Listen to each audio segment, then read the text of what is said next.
बंदी छोड़ कबीर साहेब की जय। बंदी छोड़ गरीबदास जी महाराज की जय। स्वामी रामदेवानंद जी गुरु महाराज की जय।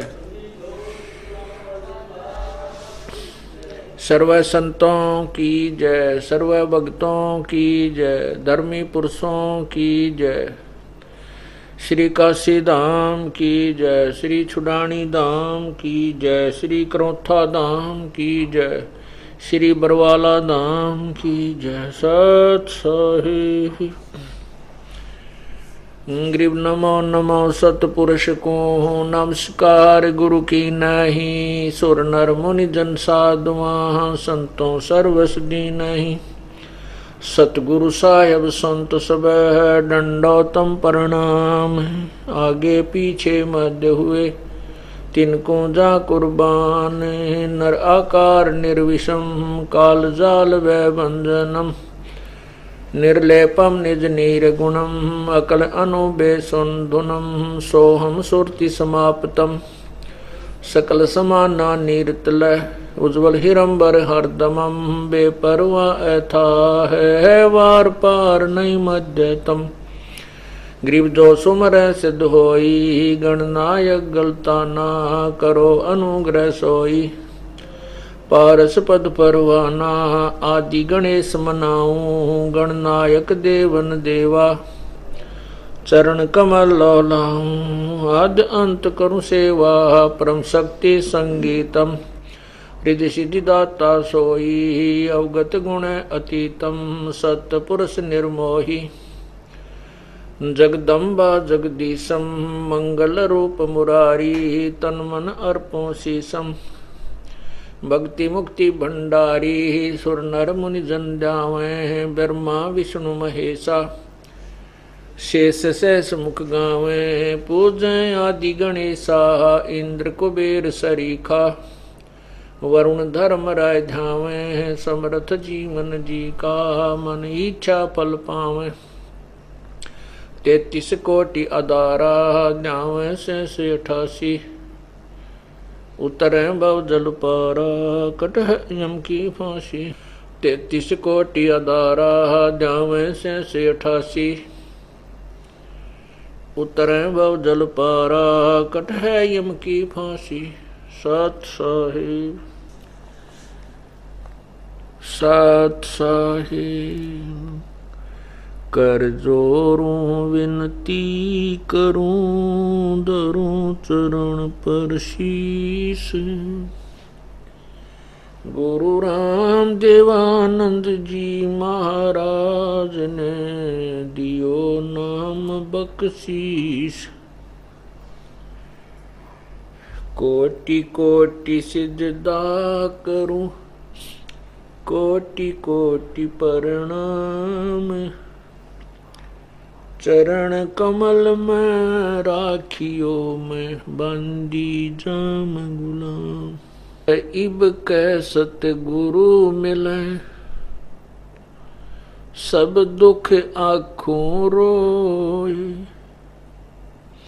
चरणों ऊपर शीस धरूं कहूँ जो कहनी हो। कबीर गुरु जी मिलेंगे पूछेंगे कुशलात। आद्य अंत की सब कहूँ अपने दिल की बात। गुरु जी तुम ना भूलियो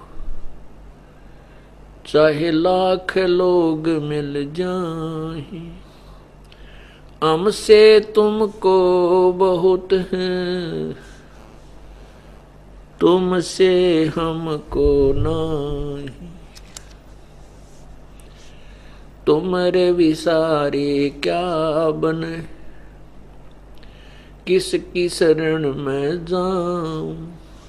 शिव बिरंच मुनि नारदा तिनके हृदय न समाऊं। अवगुण किए तो बहुत किए करत न मानी हार।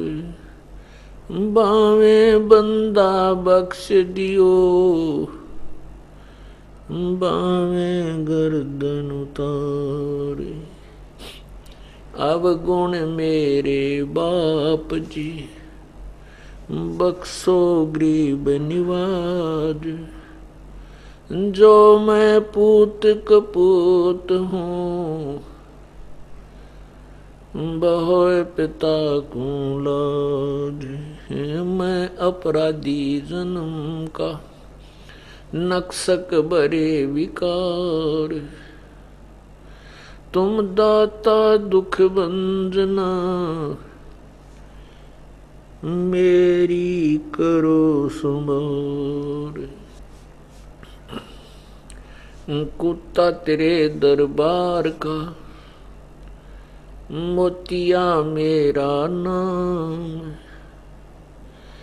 गले प्रेम की रस्सी, जहाँ खींचो वहाँ जाऊं मैं। तो करो तो बावड़ू, दूर दूर करो तो जाऊं। ज्यों राखो त्यों ही रहूं, जो देवो सो खाऊं। बंदे तू कर बंदगी, जे चावे दीदार। अवसर मानुष जन्म का, भाई मिले न बारंबार।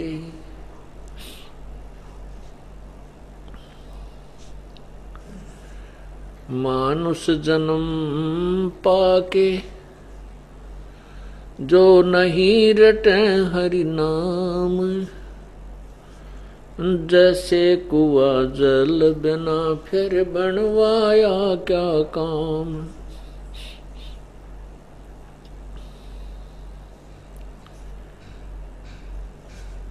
लूट सको तो लूटियो, राम नाम की लूटी। पीछे फिर पछताओगे, प्राण जहांगे छूटी। राम रटत कोड़ी भलो, चू चू पड़े जो चाम। भाई सुंदर शरीर किस काम का, जय मुख माही न नाम। राम रटत कन्या भली, साकट भला न पूत। छेरी के गल गल थना, जिसमें दूध न मूत। कबीर राम रटत दारिद्र भलो, टूटी घर की छान। वो सुंदर महल किस काम के, जहाँ भक्ति नहीं भगवान। परम पिता परमात्मा, सारी सृष्टि के रचनहार कुल मालिक कबीर परमेश्वर, कबीर देव, अल्लाहू अकबर, हक्का कबीर, वो अपने सतलोक को त्याग करके इस काल के लोक में आते हैं और परमात्मा अर्थात अपने पाने के लिए ही जो यथार्थ विधि है, यथार्थ ज्ञान है, तत्व ज्ञान है, उसकी जानकारी वो परमात्मा स्वयं ही हमें बताने आते हैं। वो परमात्मा क्या कहते हैं कि झूठे सुख को सुख कहे, ये मान रहा मन मोदे। ये सकल चबीना काल का, भाई कुछ मुख में कुछ गोद। पुण्यात्माओं, परमात्मा ने आकर के ढेर सारी वाणी बोल रखी है, इतने मोटे मोटे ग्रंथ लिखे हैं, कबीर सागर लिखा है, कबीर शब्दावली बनाई है, ना जाने कितने प्रकार से इस अज्ञानी जीव को समझाने की चेष्टा की है। परंतु हम इस काल के लोक में इतने रच चुके हैं कि हम ना भय मानते हैं, जैसे शराबी व्यक्ति होता है जिसने नशा कर रखा होता है, वो चाहे रेल के सामने खड़ा हो जा पटड़ी पर तो भी उसको कहते रहेंगे भाई इधर होले मरेगा तू, सामने से ट्रेन आ रही है। तो वो क्या कहता है, वो सुनता ही नहीं, काना पर घटाड़ देता है। तो हम आज इस स्थिति में हो चुके हैं, इतना कुछ कहते हैं, इतना कुछ सुनाते हैं, परमात्मा का सीधा संविधान आपको बताया जा रहा है, फिर भी वह नहीं, फिर भी डर नहीं। वही डाक के 3 पात हमारे रहते हैं। सत्संग सुनते समय भी हम अगर भयभीत नहीं होते, तड़फ नहीं बनती, कसक नहीं होती, भय नहीं बनता शरीर में, तो हम पत्थर हो चुके हैं। हमारे अंदर बहुत ज़्यादा अभी नशा शेष है। तो उसको ध्यानपूर्वक सत्संग सुनेंगे तभी तो ये नशा हमारा समाप्त होगा, जो काल ने हमारे इंजेक्शन लगा रखे हैं। परमेश्वर कबीर देव जी, कबीर अल्लाह, वो हमें बताते हैं कि तुम परमात्मा से बिछुड़कर अर्थात कबीर जी से बिछुड़कर कितना कष्ट उठा रहे हो। हम स्वर्ग को क्यों प्राप्त करना चाहते हैं? क्योंकि स्वर्ग में यहाँ से अधिक सुख हमने सुना था, इसलिए अभी तक ऋषि मुनि केवल स्वर्ग तक ही जाने की चेष्टा प्रयत्न करते रहे। अब परमात्मा ने आके बताया कि स्वर्ग भी एक आपके साथ धोखा किया है काल ने। वो तो एक रेस्टोरेंट है, एक होटल है, जिसमें आप अपने भक्ति की पूंजी को, अपने भक्ति पुण्यों के धन को वहां बैठ करके समाप्त कर लेते हो। जैसे दूर देश में गया हुआ अतिथि और वहां रेस्टोरेंट में रुकता है, उसको कोई काम नहीं है, खाना उसकी उंगली पर होता है, घंटी दबा देता है, खाना आ जाता है, चाय आ जाती है, चाहे वहां कितनी बकवाद करो, उसकी जेब से पैसा खर्च होता रहता है और वो सब सुविधाएं उसे उपलब्ध रहती है। उसके पास जब पैसा नहीं रहता तो उसे होटल से धक्के मारकर बाहर निकाल दिया जाता है। समझदार अपने आप ही वहां से चल पड़ता है, और जो नशे में होता है उसको बता दिया जाता है कि आपके इतने पैसे जमा हैं, या तो और जमा कराइए, नहीं यहां से चलिए। ठीक इसी प्रकार वो स्वर्ग भी अपनी ही पूंजी का नाशक है। तो वहां जाना भी कबीर परमेश्वर ने अच्छा नहीं बताया। परमात्मा ने आके बताया कि तुम सतलोक में रहा करते थे। पुण्यात्माओं, या कोई भी नहीं चाहता मैं काम करूं। हम बड़े अधिकारी बनना क्यों चाहते हैं कि हमने मजदूरी ना करनी पड़ेगी और कारों में घूमेंगे, शारीरिक काम कुछ नहीं होगा, केवल वचन से कलम से ही काम करना पड़ेगा, हमें बहुत सुख होगा। एक मजदूर से अधिक शारीरिक सुख तो उसको हो सकता है अधिकारी को, लेकिन मानसिक परेशानी उस मजदूर से 90% अधिक बढ़ जाती है, और मानसिक परेशानी ही दुख का कारण है। शरीर में कष्ट तो दोनों को, रोग तो दोनों को हो सकते हैं। तो हम यहाँ जिसको सुख सोचते हैं वो सुख नहीं, महादुख है। लेकिन हमने सुख की परिभाषा उल्ट बना रखी है। हम सुख की डेफिनेशन से भी परिचित नहीं हैं, इसलिए हम इस झूठे सुख को सुख मान चुके हैं। परमात्मा कहते हैं झूठे सुख को सुख कहे ये मान रहा मन मोद, ये सकल चबीना काल का भाई कुछ मुख में कुछ गोदे। यदि हमारे जो मन में, हमारी आत्मा में ये आस्था है कि हमने बिना काम किए ही सुविधाएं अधिक मिले, ये तो सही है, क्योंकि ये सतलोक में रहती थी आत्मा, सतलोक में रहता था ये प्राणी, ये जीव, तो वहां इसको कोई काम नहीं था। वहां यहां जैसे आप सतलोक आश्रम में आते हो, ये मिनी सतलोक समझ लो। इसमें इतना है कि हमने बना के खाना पड़ता है, बाकी और कोई काम नहीं। जितने दिन आप यहां रहोगे, 1 हफ्ता रहो, 2 दिन, 4 दिन, तो यहां हमें कोई कष्ट नहीं, कोई चिंता नहीं, ना तो दाल लेने की, ना सब्जी लेने की, ना कोई साबुन तेल लेने की। सारी परमात्मा ने आगे रखी हुई होती हैं। बनाना खाना थोड़ा बहुत जरूर पड़ता, कुछ एक सेवा करनी पड़ती है बच्चों ने, लेकिन वहां सतलोक में वह सेवा भी ऑटोमेटिक है।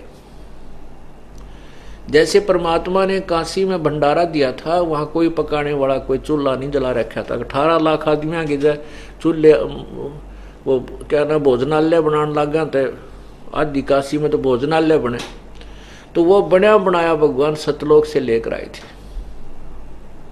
कबीर परमेश्वर। तो वहां बना बनाया भोजन हर प्रकार का स्वादिष्ट, वहां फल यहाँ से बहुत स्वादिष्ट है। तो हम वहां जाएंगे तो वो सुख सभी प्राप्त कर सकेंगे जिनकी इच्छा हम यहाँ करते हैं। जैसे हम यहाँ शराब पीते हैं, शराब किस लिए पीते हैं कि मस्त रहेंगे, लेकिन सतलोक के अंदर इस आत्मा में इतना सुरूर वैसे ही रहता है, क्योंकि वो परमात्मा के नाम का, प्रभु की महिमा का नशा इसको हमेशा बना रहता है, इतना आनंद रहता है वहां पर।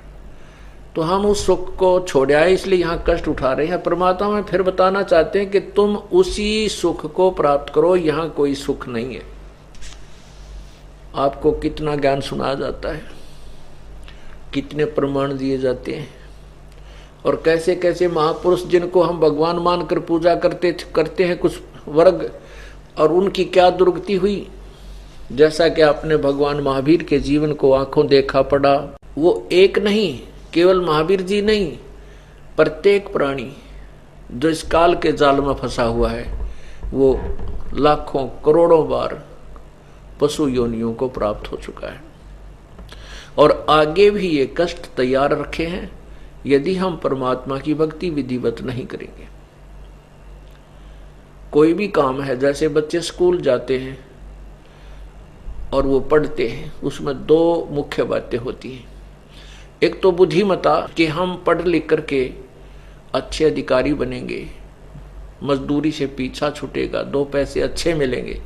तो इस प्रकार हम उस दृष्टिकोण से पढ़ते हैं कि हमें पैसा अधिक मिलेगा, क्योंकि मजदूर सारा दिन मजदूरी करता है तो 100 रुपये प्राप्त करता है, 150 करता है। अच्छा अधिकारी बन जाता है तो उसके रोज के 500, 600 रुपये, 700 रुपये बन जाते हैं, 800 रुपये।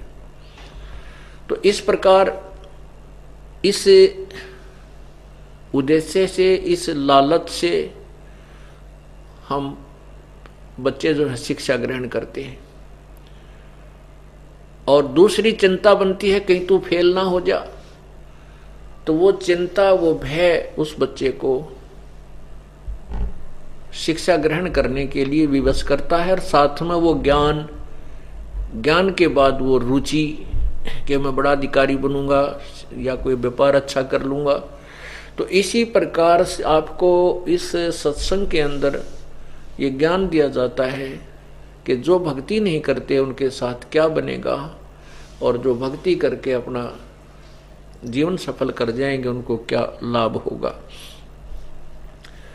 ऐसे ही जो बच्चे स्कूल जाते हैं उनको समझाया जाता है, विद्यालय के अंदर टीचर भी समझाते हैं, अध्यापक भी यही शिक्षा देते हैं, भाई बच्चों अच्छा पढ़ोगे तो अच्छे अफसर लग जाओगे, जीवन सफल हो जाएगा।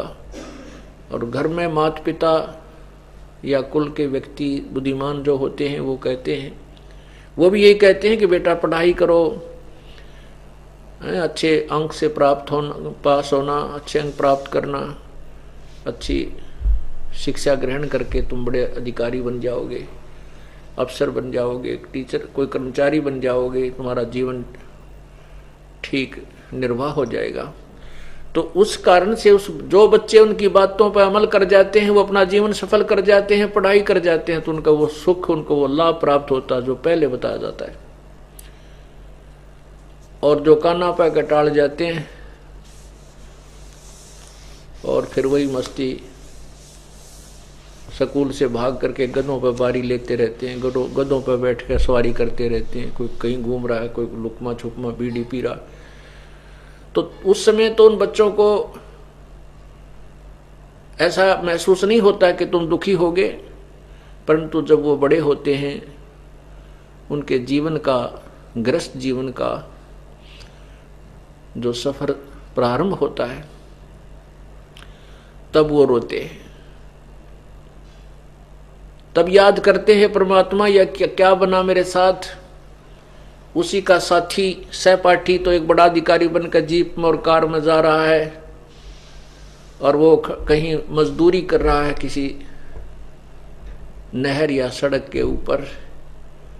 तब उसको याद आती है कि ये मेरा सहपाठी था जो आज बड़ा अधिकारी बन के गाड़ी में जा रहा है, सरकारी गाड़ी में, और मैं भी इसके साथ स्कूल जाता था, विद्यालय में जाता था, मैंने पढ़ाई की नहीं, आज मजदूरी कर रहा हूं।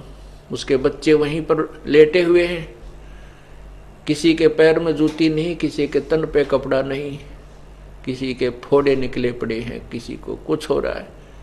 अब रो रहा है वो, तो परमात्मा कहते हैं आछे दिन पाछे गए, गुरु से किया ना हेत, अब पछतावा के करे भाई चिड़िया चुगी खेत। इसी प्रकार जो भक्तिहीन प्राणी, जो परमात्मा की भक्ति नहीं करते, जो व्यक्ति, जो बहन भाई, वो आगे चल के फिर इतना पछतावेंगे, गधेर कुत्ते बन के ऊपर न मुंह करके रोया करेंगे, फिर कुछ नहीं होगा, फिर कुछ नहीं बन पाएगा।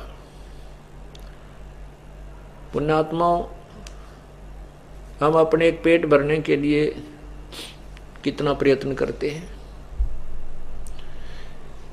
दिन में ड्यूटी करते हैं फैक्ट्री में या कहीं पर, और ओवर टाइम मिल जाए तो वो भी करते हैं।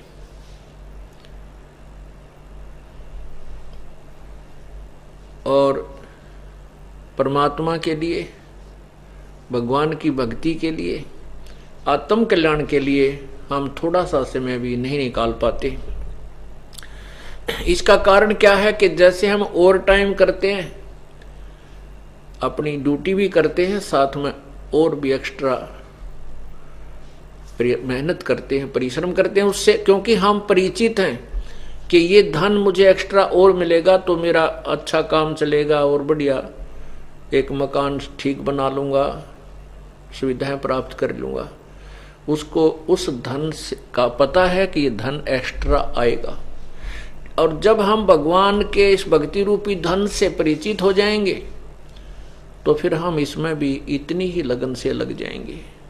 सत्संग के माध्यम से और प्रवचनों के माध्यम से आपको यही बताया जाता है, आपके हृदय में ये रुचि पैदा की जाती है कि परमात्मा की भक्ति करने से क्या लाभ है और ना करने से क्या हानि है।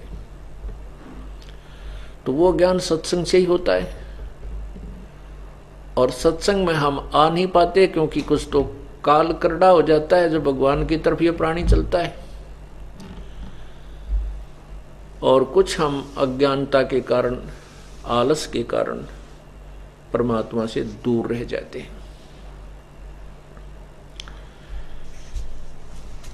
अब जैसे एक बच्चा स्कूल जाता है, विद्यालय में जाता है, एक बच्चे को हम विद्यालय में भेजते हैं, लड़का या लड़की को, और उसको अपनी रोजगार प्राप्ति के लिए जो पढ़ाई वो करता है, शिक्षा ग्रहण करता है, उसमें 15-16 वर्ष लगते हैं। और उसके जो बच्चा स्कूल जाता है, उस विद्यार्थी के लिए माता पिता एक विशेष व्यवस्था करते हैं और कहते हैं बेटा तू अपनी पढ़ाई कर, उससे कोई काम नहीं लेते।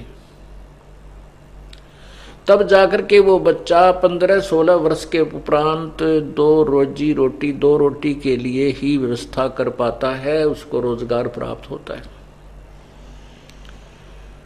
और पुण्यात्माओं, हमने तो इस काल के जाल से निकलकर सतलोक जाना है।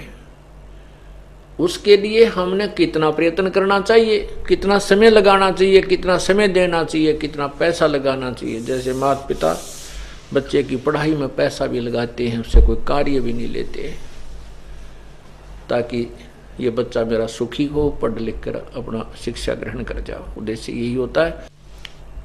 ठीक इसी प्रकार परमात्मा प्राप्ति के लिए हमने समय भी निकालना पड़ेगा, 2 पैसे भी लगाने पड़ेंगे, तभी हम इस काल के जाल से छूट सकेंगे। उसके लिए परमात्मा स्वयं आकर के हमें बताते हैं,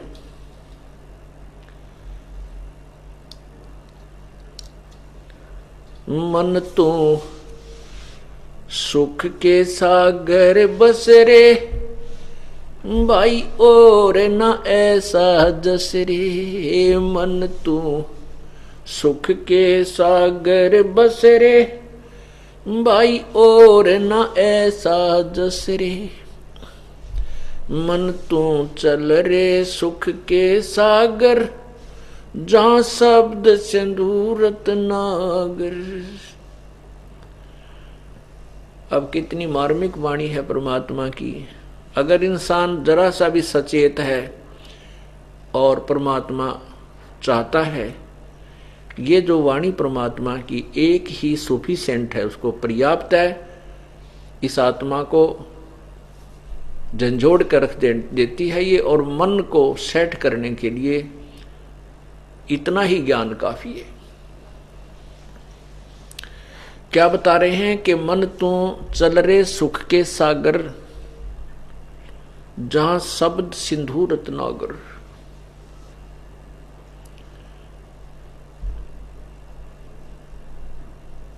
शब्द का अर्थ होता है शब्द जो कानों को प्रिय लगे, अर्थात यहाँ तो कोई कुछ बोल रहा है, कोई कुछ बोल दे, वहाँ सासू लड़े, कदे ननद लड़े, कदे जेठ, कदे भाई, कदे फलाना, कोई न कोई कड़वापन, कोई शब्द से वचन से ज्यादा दुखी होते हैं इंसान यहाँ। और शब्द का वह दूसरा अर्थ होता है अविनाशी। तो वहां जहां हम जाएंगे वो सिंधु यानी सागर है, शब्द अविनाशी। अविनाशी तव का यानी अविनाशी तत्व वहां ही हमें प्राप्त होगा। सिंधु रत्नागर, रतन आगार, आगर माने आगार, आगार माने खान, डिपो। जहां शब्द सिंधु रत्नागर। सुख सागर किसे कहते हैं? शंखों लहर मेहर की उपज, कहर नहीं जा कोई, दास गरीब अचल अविनाशी, सुख का सागर सोई। शंखों लहर मेहर की उपजे और कहर नहीं जा कोई। यहाँ पर जैसे हमने कभी कभी इतना निर्मल आत्मा बन जाती है, आत्मा इतना, मन इतना हल्का हो जाता है कि हमें कोई भी पराया नजर नहीं आता, ना किसी से द्वेष रहता है, सभी अपने से लगते हैं, चाहे शत्रु भी क्यों न हो। लेकिन ये लहर बहुत ही पुण्यात्माओं में और कभी कभी आती है, वो बहुत ही कम समय के लिए होती है, क्षणिक होती है, क्योंकि यहाँ इतनी भी बहुत मुश्किल से आ पाती है। यहाँ तो कहर तोड़ रखा काल ने हमारे ऊपर दुखों का, दुखों की मूसलाधार वर्षा कर रखी है हमारे ऊपर। तो परमात्मा कहते हैं शंखों लहर मेहर की उपजे और कहर नहीं जा कोई।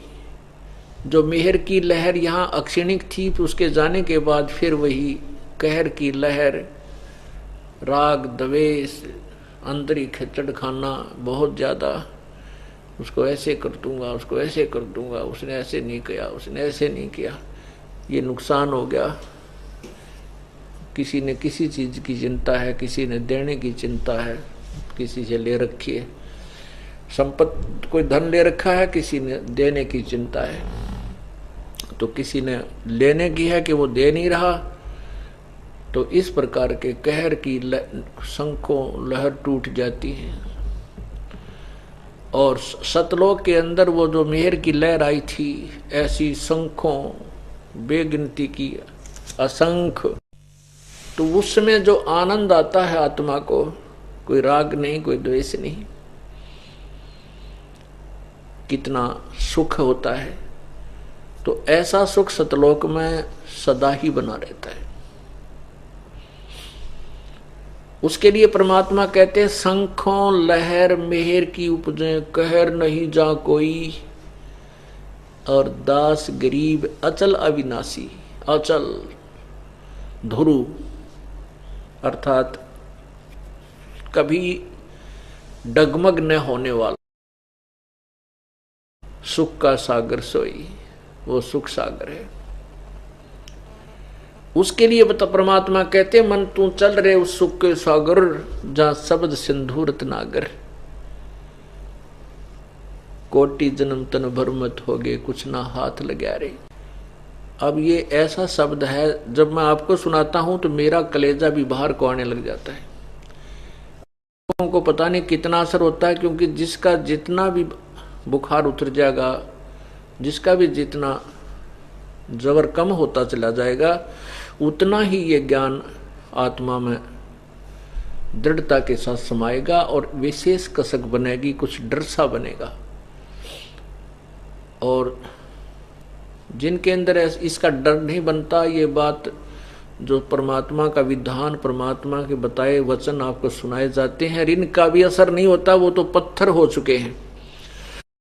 उन पत्थरों को भी यहाँ नरम किया जाता है सत्संग रूपी जल में डाल के। तो जो सत्संग में आएगा तो नरम भी होगा, और जो आएगा ही नहीं तो उसमें असर कैसे होगा। जैसे कोई कपड़ा मैला हो चुका है, जो थोड़ा मैला है उसको तो थोड़े साबुन पानी लगाने से वो चमक जाता है, और ज्यादा मैला है कोई बात नहीं, प्रोसीजर यही है, तरीका यही है उसको भी निर्मल करने का, साबुन और पानी। तो सत्संग रूपी जो वचन है, ये साबुन और पानी दोनों का काम करें, और फिर उसके ऊपर जैसा रंग हम चाहेंगे वैसा रंग रंग देंगे, क्योंकि पहले साफ किया जाएगा। तो अब कितनी बार ये बताए जाते हैं, यही ज्ञान है, और आपको कितना असर होता है, आप इस पर कितना अमल कर पाते हो, उतना ही आपका रोग कम हो चुका है। जितना आप तड़फते हो परमात्मा के लिए, ठीक है, कोई व्यवस्था हो जाती है, क्योंकि काल ने हमारे कई प्रकार के बंधन बांध रखे, और उन बंधनों के बंधा हुआ भी वहां तड़फता है, वो बंधन भी तोड़ देता है परमात्मा। लेकिन हम कसक नहीं बनाते, हम कुछ तो थोड़ी सी मजबूरी, कुछ आप ढीले ओठ छोड़ देते हैं, ढीले गोड्डे छोड़ देते हैं। इस पर तो गए थे सत्संग में, अगले में देखेंगे, कोई बात नहीं, चलो अगले में देख लें, वो भी कोई दिक्कत नहीं। लेकिन ऐसे जो इतना कुछ लूज हो जाते हैं, फिर काल और ज्यादा उनको खींचना शुरू कर देता है।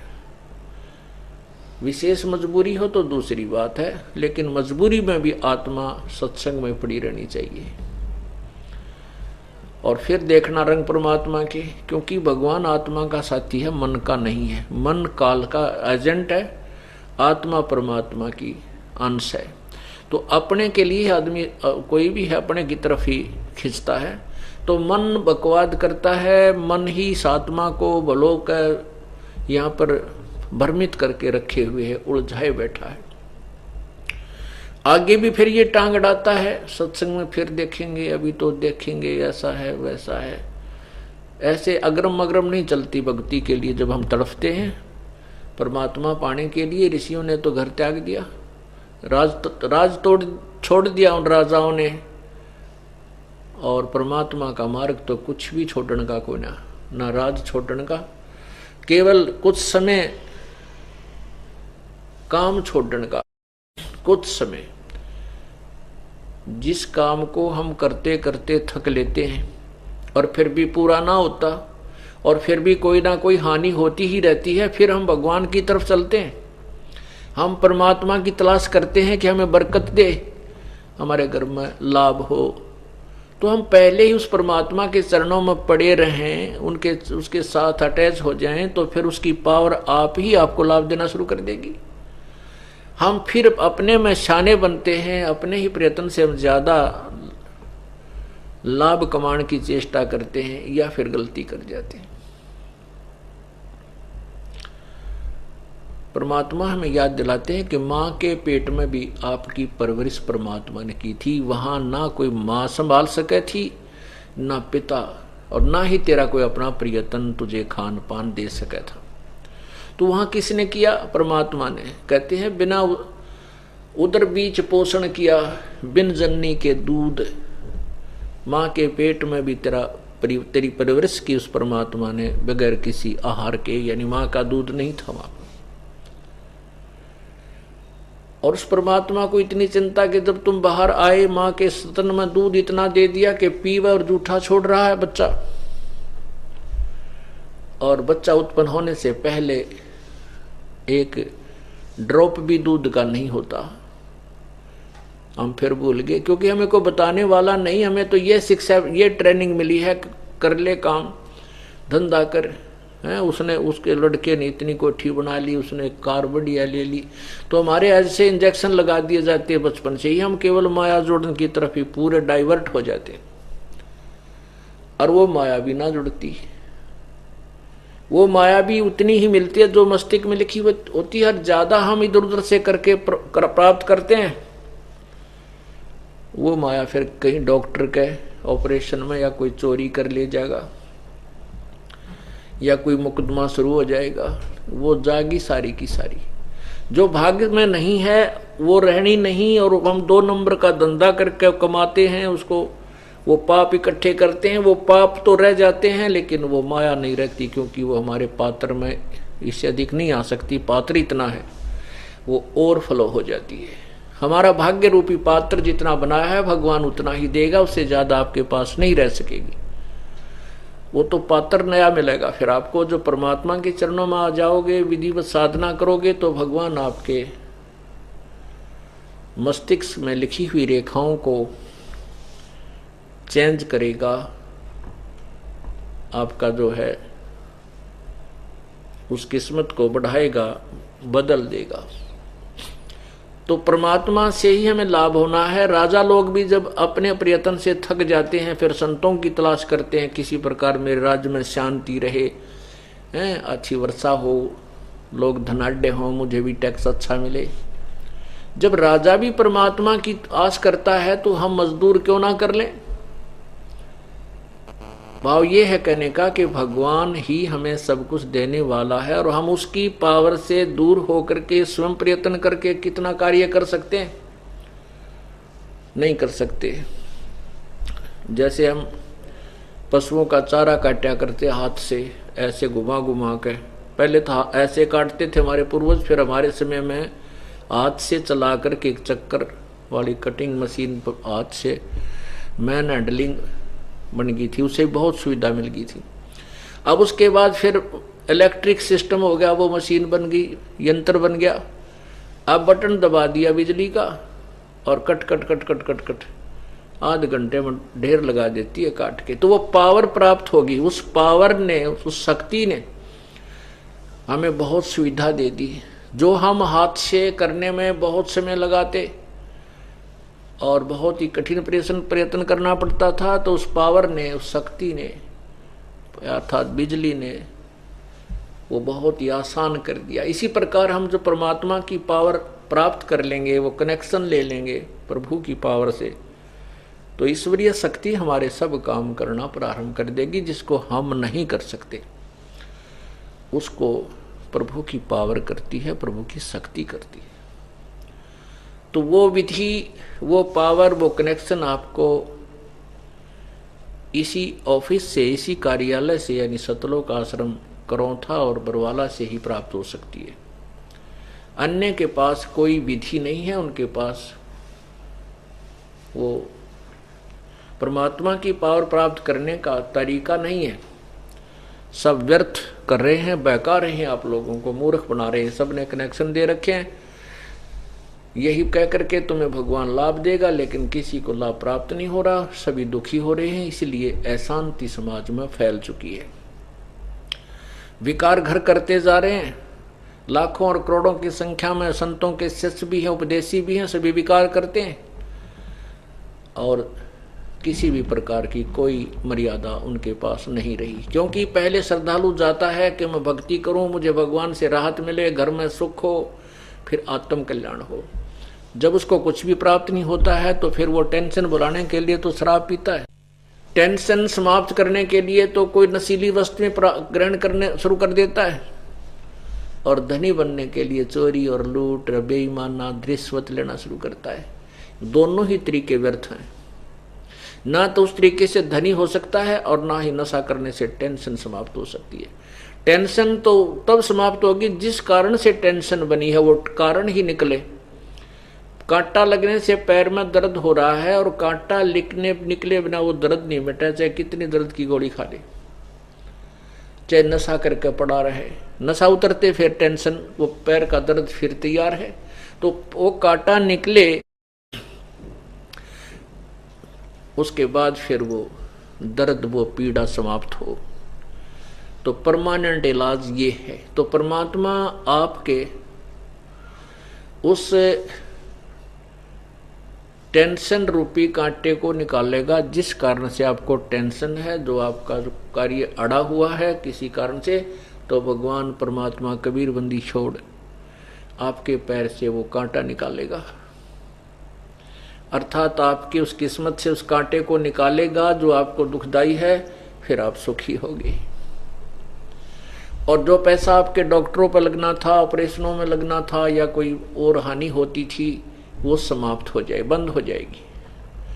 तो आप धनी बनने लगे, ना पाप लगेगा, आपके पाप कटेंगे। ऐसी औषधि, ऐसा यानी ट्रीटमेंट, ऐसी भक्ति आपको मिलेगी।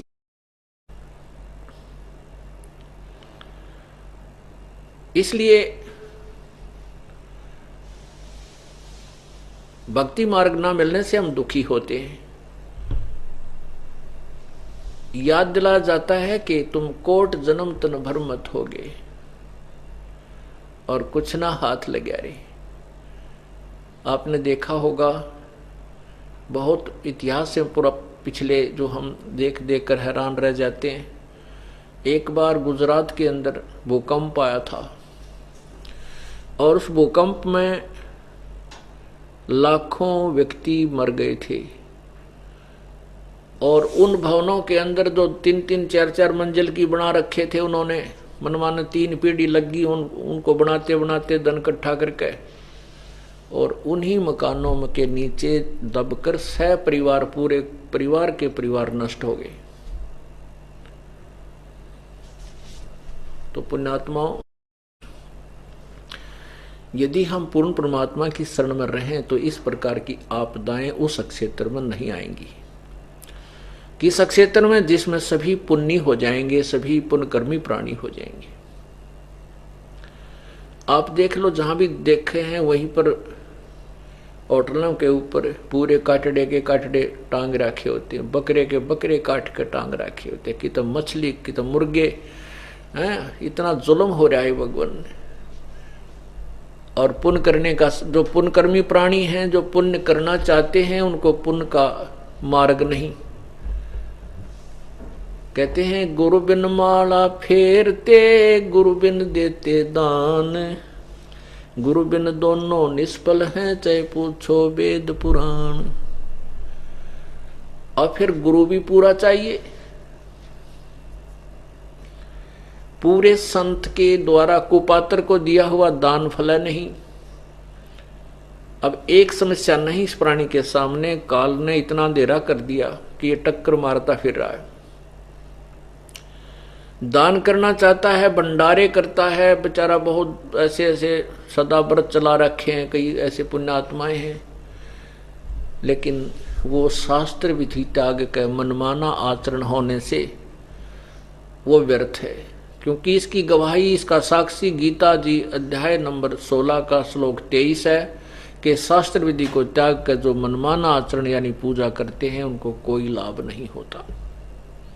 तो जो परमात्मा का विधान तोड़कर हम कार्य करते हैं वो प्रभु से लाभ नहीं मिलता। और बाकी हम जो क्रिया करते हैं, जो हमारी किस्मत है, वो किस्मत में जब नहीं होता, हमारे अंदर आपत्तियां आती हैं, पुण्य समाप्त हो जाते हैं, तो हम फिर भगवान की तलाश में चलते हैं। तो जो पुण्यकर्मी प्राणी हैं, दो पैसे धर्म पे लगाना चाहते हैं, उनके की तो मंदिरा में लवाजे हैं। कहते एक मंदिर 1 करोड़ रुपए का बनाया है और उसमें लिख रखा है एक भगत ने जो ना 20 लाख रुपए दान किए। बताओ, पत्थर पर लवा दिए, उस पत्थर पर लवा दिए, उस पत्थर से क्या लाभ होगा उस पुण्यात्मा को? 20 लाख रुपए देने वाले को वो तो कुएं में डाल दिए। तो इस प्रकार जो परमात्मा की जो विधि ठीक नहीं है, वहां दान किया हुआ व्यर्थ। एक तो दान यहाँ करे, वैसे तो बहुत से सत्संग आश्रम हैं जहाँ पर भंडारा चलता है और फ्री होता है, बहुत से ऐसे हैं जहाँ फ्री भी होता है, लेकिन वहाँ भक्ति को नहीं। अब धर्म तो एक ऐसे ग्लूकोज समझ लो, जो हम पुण्य करते हैं, ये तो एक बीमार आदमी को ग्लूकोज चढ़ाना होता है।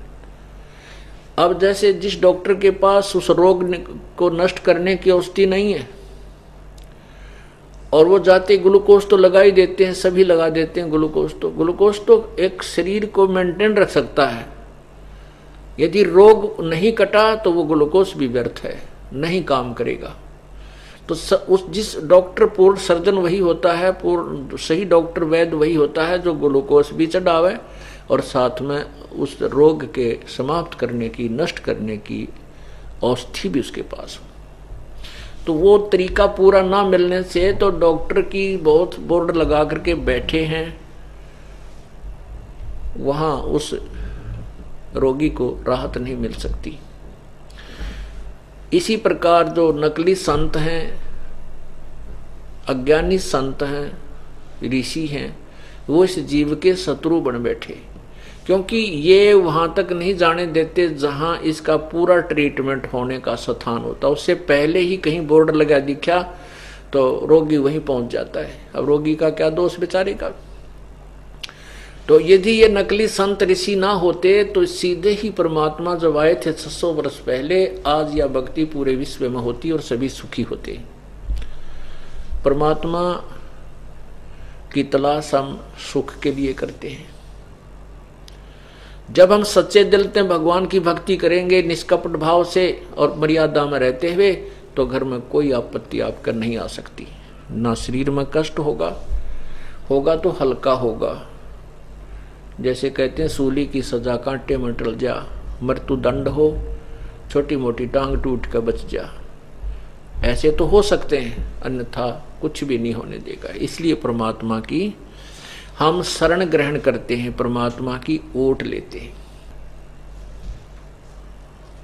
प्रभु की प्राप्ति के लिए हमें प्रयत्न करना चाहिए। उसके लिए क्या बताते हैं कि कोटि जन्म तो भरमत होगे, कुछ ना हाथ लगा रे, और कुकर सुकर खरबा बोरे कौआ हंस। आपने देखे होंगे बड़े बड़े सेठ और अपने ही हेलीकॉप्टर के दुर्घटनाग्रस्त हो जाने से और सब परिवार नष्ट हो जाते हैं। पीछे हरियाणा के 2 मंत्री पद की शपथ लिए 15 दिन हुए होंगे, हेलीकॉप्टर में जा रहे थे, दोनों खत्म।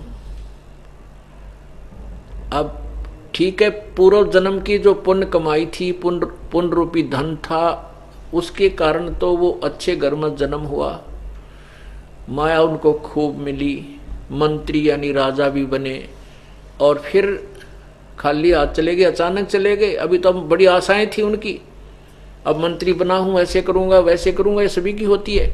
और एक पल के अंदर अब क्या बनेगा? अब परमात्मा का विधान बताएगा वो क्या बनेंगे।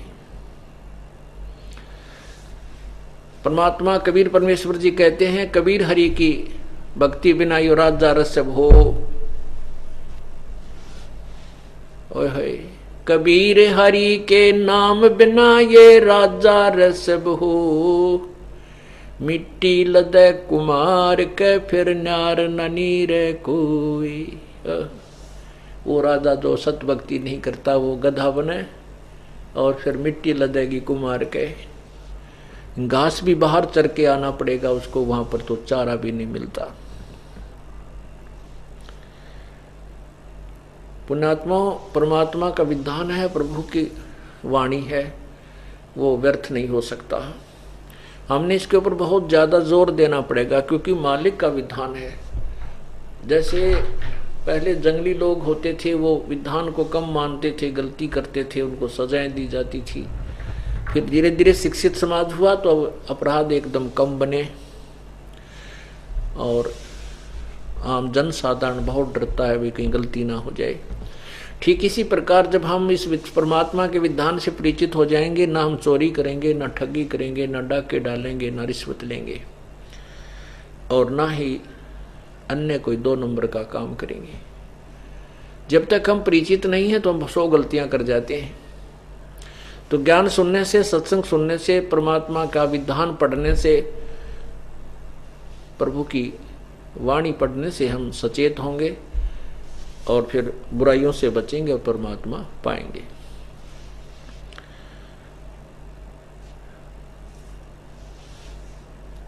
कोटि जन्म तोय भरम मत होगे, कुछ ना हाथ लग्या रे। कुकर सुकर खरबया बोरे, कौआ हंस बुगारे। कुकर कुत्ता, सुकर सुअर, खरगदा, हंस, बुगला आदि पक्षियों की योनियां भी तुमने बहुत भोगी हैं। कोटि जन्म तू राजा की, ना मिटी न वन की आशा। जैसे ये 2 मंत्री जी थे, और ये इनकी आशा तो बहुत थी कि अभी मंत्री पद ग्रहण किया है, बहुत कुछ उद्धार करूंगा, ऐसे करूंगा, ऐसा संशोधन करूंगा, तो लेकिन वो आशा तो मिटी नहीं, शरीर मिट गया। कोटि जन्म तू राजा की, ना मिटी न मन की आशा। भिक्षुक हो के दर दर घूम्या, मिला न निर्गुण रासा। जैसे अपने पुण्यकर्मों के कारण श्री नानक जी वाली आत्मा सतयुग के अंदर राजा अम्बरीश थे, बहुत ही पुण्यकर्मी थे, परमात्मा से डरने वाले थे, प्रजा उनके राज्य में बड़ी सुखी थी, और स्वयं भी भक्ति क्या करते थे, जनता को भी भक्ति करने की प्रेरणा देते थे। उन्हीं पुण्यकर्मों को स्वर्ग में समाप्त करके उसके बाद फिर कुछ शेष पुण्यों के आधार से वो राजा जनक बने, वही आत्मा। और राजा जनक के समय भी वो बहुत ही अच्छी भक्ति करते थे, पुण्यकर्मी प्राणी थे। सुखदेव जैसे ऋषि जो पूर्व जन्म की साधना से सिद्धि से आकाश में उड़ जाते थे, तो भी मोक्ष मार्ग नहीं था, स्वर्ग में रहने का उनका स्थायी निवास नहीं था, उस सुखदेव ऋषि ने भी राजा जनक जी से उपदेश लिया। इतने वो अधिकारी थे। और फिर राजा जनक वाले शरीर को त्याग करके स्वर्ग गए, स्वर्ग में अपने पुण्यों को क्षीण करके त्रेता युग में, अब कलयुग के अंदर वही आत्मा फिर श्री नानक जी के रूप में अवतरित हुई। पहले तो राजा, वो वही आत्मा राजा थी, नौकर खड़े रहा करते हाथ जोड़े, और वही आत्मा पुनः क्षीण हो जाने से फिर स्वयं श्री नानक जी सुल्तानपुर में एक नवाब के यहाँ नौकर लगे। अब ये याद दिलाई जाती है, परमात्मा कहते हैं कोट जन्म तू राजा की, ना मिटी न मन की आशा। भिक्षुक होके दर दर घूम्या, मिला ना निर्गुण रासा।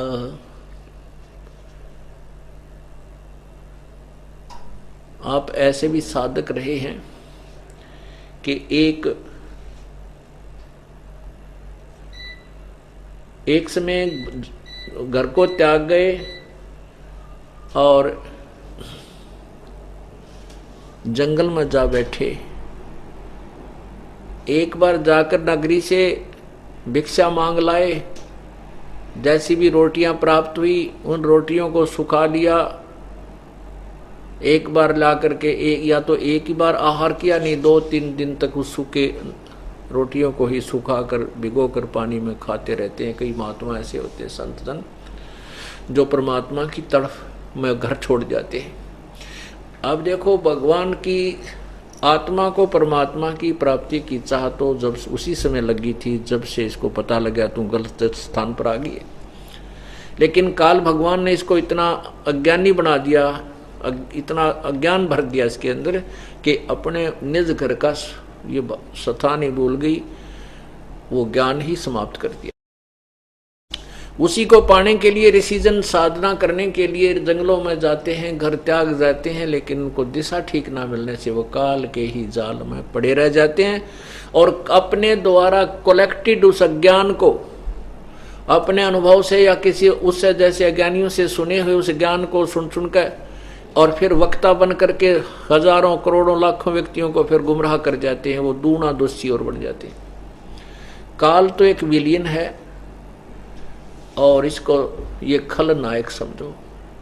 इसने तो हर वो तरीका अपना रखा जिस युग का जीव अज्ञानी बना रहे, और परमात्मा आकर के हमें वो सारे वही ज्ञान देते हैं जिससे ये ज्ञानी बने। और ज्ञान प्राप्त होने के बाद ही जीव यहाँ से निकलेगा, अन्यथा नहीं निकल सकता, क्योंकि इसकी रुचि ही नहीं बनती। तो क्या बताते हैं कि भिक्षुक होके तू दर दर घूमा, परंतु ये यथार्थ मोक्ष मार्ग, पूर्ण मोक्ष मार्ग तुझे नहीं मिला। ये वे ऑफ वर्शिप, भक्ति की विधि तुझे नहीं प्राप्त हुई, जिस कारण से तू भटकता रहा। फिर क्या बताते हैं, इंद्र कुबेर ईश की पदवी, ब्रह्मा वरुण धर्मराया, विष्णुनाथ के लोक को जाके फिर भी उल्टा आया। हम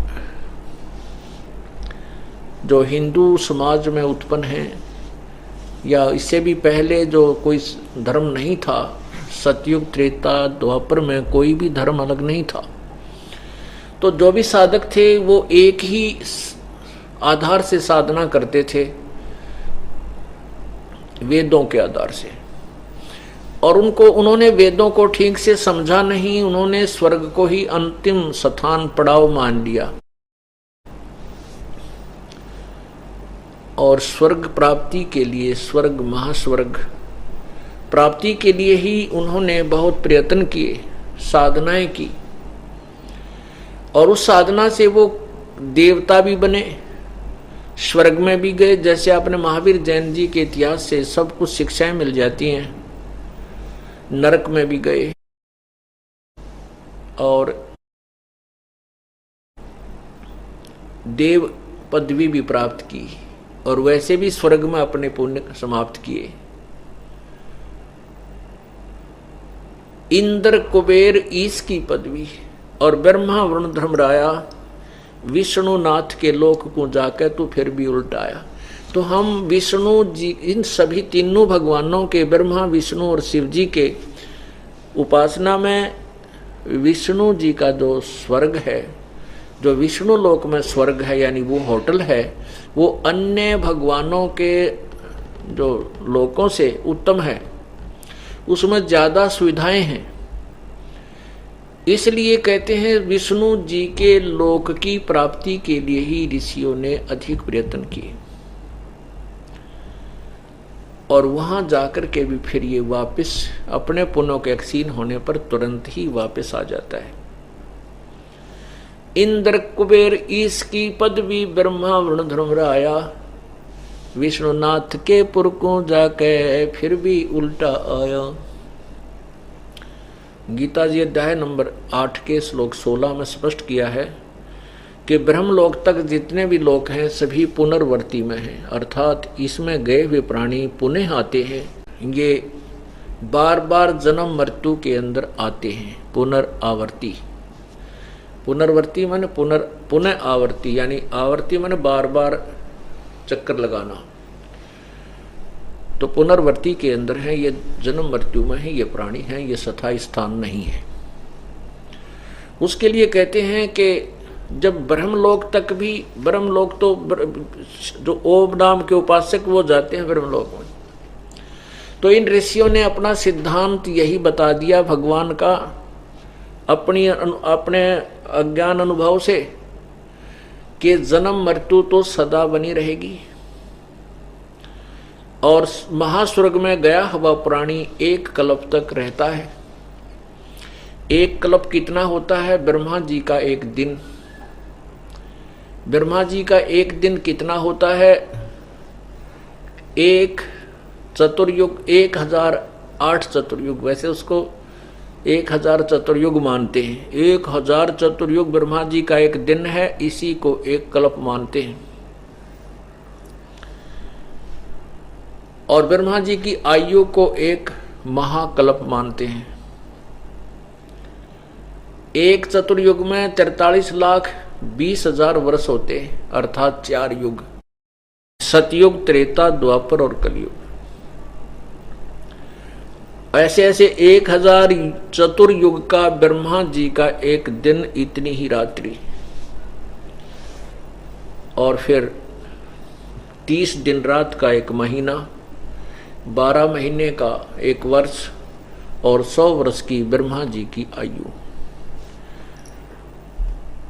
तो इन्होंने यही अपना अनुभव बता दिया कि जन्म मृत्यु तो बनी ही रहेगी, ये कभी समाप्त नहीं हो सकती। इस प्रकार यह परमात्मा बताते हैं कि इंद्र उसी थ्योरी के आधार पर जो तुम्हें अज्ञानी ऋषियों ने इनकम्प्लीट नॉलेज के आधार पर बताई, जो साधनाएं आपने बहुत तन मन धन से की, उसके कारण इंद्र बन गए। इंद्र कैसे बनता है? इंद्र के बनने के 2 तरीके हैं। एक तो तप करे, राज्य प्राप्ति के अर्थ, जैसे स्वर्ग का राज्य प्राप्ति के को उद्देश्य रख के जो तप करे, या पुण्य इतना करे, जैसे उसके लिए बताया है कि 100 मन देसी घी एक टाइम लगाया जाए। एक यज्ञ में 100 मन देसी घी, जिसमें हवन भी हो और भंडारा भी हो। अब जहां 100 मन देसी घी लगेगा तो वो अन्य मटेरियल कितना लगेगा? आप हिसाब लगाएं। तो जनसाधारण नहीं कर सकता इसको। ऐसी 100 यज्ञ हों, और उन 100 यज्ञों में एक यज्ञ होने की कुछ टर्म एंड कंडीशंस होती हैं, उनके नियम बनाए हैं। अगर वो टर्म एंड कंडीशंस भी कोई खत्म नहीं निभी, वो पूर्ण नहीं कर पाए, तो भी वो यज्ञ सारी की कराई नष्ट हो जाएंगी, उसको लाभ नहीं मिलेगा। वो मर्यादाएं भी पूरी करे और साथ में इतना पैसा भी लगाए, तब वो इंद्र की पदवी प्राप्त कर सकता है। इंद्र कौन है? स्वर्ग का राजा। स्वर्ग, आपको बताया कि स्वर्ग एक होटल होता है, और ये होटल प्रत्येक शहर में होते हैं। जैसे आजकल सरकारी रेस्टोरेंट बनाए जाते हैं, ऐसे समझो। और वो छोटे मोटे अपनी दुकानों पर बहुत कर रखे हैं, कर लेते हैं। तो ऐसे स्वर्ग का जो स्वर्ग है, कॉमन स्वर्ग है, उसका राजा इंद्र है। उसको इंद्र की पदवी कहते हैं, दी जाती है। और प्रत्येक लोक में, जैसे शिव जी के लोक में भी स्वर्ग है, विष्णु जी के लोक में भी स्वर्ग है, ब्रह्मा जी के लोक में भी स्वर्ग है, और माता के लोक में भी स्वर्ग है, और ब्रह्म के यानी काल के लोक में महास्वर्ग है, तो वहां भी स्वर्ग है। इंद्र जो कॉमन स्वर्ग है, उसका राजा इंद्र है, और इंद्र की पदवी और उसका समय, पदवी तो ऐसे प्राप्त होती है तप से या पुण्य से, दान, इस यज्ञों से। और उसका शासन काल कितना होता है? 72 चौकड़ी युग, 72 चतुर्युग। एक चौकड़ी में 4 युग, और 72 चतुर्युग तक उसका शासन काल होता है।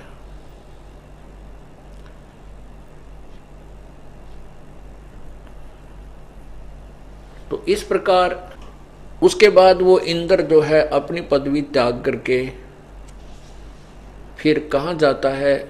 84 लाख योनियों में पहुंचता है, और प्रारंभ उसकी जूनी का यानी 84 लाख योनियों का कहते हैं स्टार्ट उसका गधे की योनि से होता है।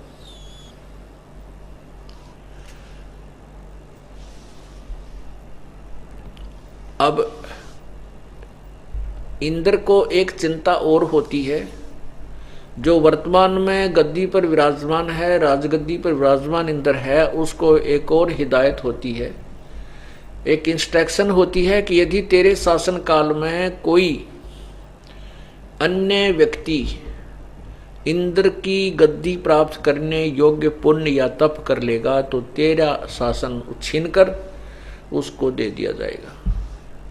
इसलिए इंद्र को यह चिंता बनी रहती है कि कोई तेरी गद्दी प्राप्त करने के लिए ऐसा तप या यज्ञ ना कर ले, वह उसको भंग करवाना, उसके तप को खंड करवाना, उसके यज्ञ को खत्म भंग करवाना, उसमें को डिस्टरबेंस पैदा करना उसका परम कर्तव्य बना हुआ है।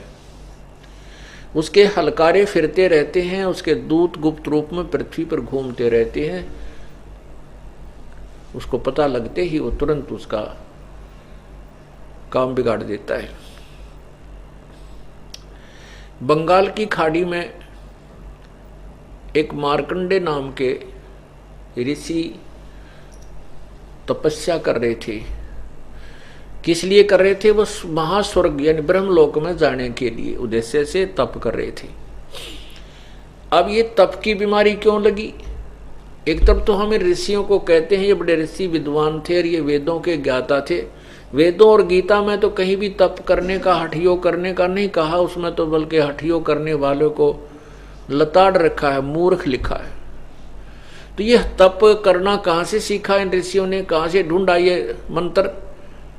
ये कहाँ से लाए ऐसा जंतर? ये काल ने दे दिया। जैसे ब्रह्मा जी की उत्पत्ति हुई, ब्रह्मा जी का जन्म हुआ, फिर ये कोमा में रखा गया जब तक जवान हुआ। जवान होने पर इसको कमल के फूल पर काल ने बैठा करके सचेत कर दिया। अब ये जहां पर बैठा था, उस जहां कमल का फूल उगा हुआ था, उस जल में, उस जल के चारों तरफ इसने देखा, कहीं उसका किनारा नजर नहीं आया। तैर तैर कर भी देखा। आखिर में इसने सोचा अब क्या करूं, तो आकाशवाणी हुई कि तप करो, तप करो। ब्रह्मा जी ने लिखा है, बताया है कि मैंने 1000 वर्ष तक बैठकर उस कमल के डंठल पर, ऊपर फूल पर तप किया। फिर आकाशवाणी हुई कि अब सृष्टि करो। अब ब्रह्मा जी कहते मैंने सोचा सृष्टि किसकी करूं, कहीं पृथ्वी है नहीं, तो मैं मधु कैटभ 2 राक्षस आए, उनके डर से नीचे उस डंठल पकड़कर नीचे स्पीड से उतरा। वहां विष्णु जी शेष सैया पर बेहोश पड़े थे। फिर वो उसमें से एक भूतनी निकली, दुर्गा भूतनी रूप में उसमें प्रवेश थी, वो प्रेतनी की तरह वो बाहर आई। बाहर निकली तो विष्णु जी सचेत हुए। फिर ब्रह्मा शंकर भी वहीं आ गए। फिर हम तीनों को विमान पर बैठाया, ऊपर दिखाया। बहुत लंबी कहानी फिर बताएंगे। तो कहने का भाव ये है कि तप करने की आकाशवाणी काल भगवान ने कर दी।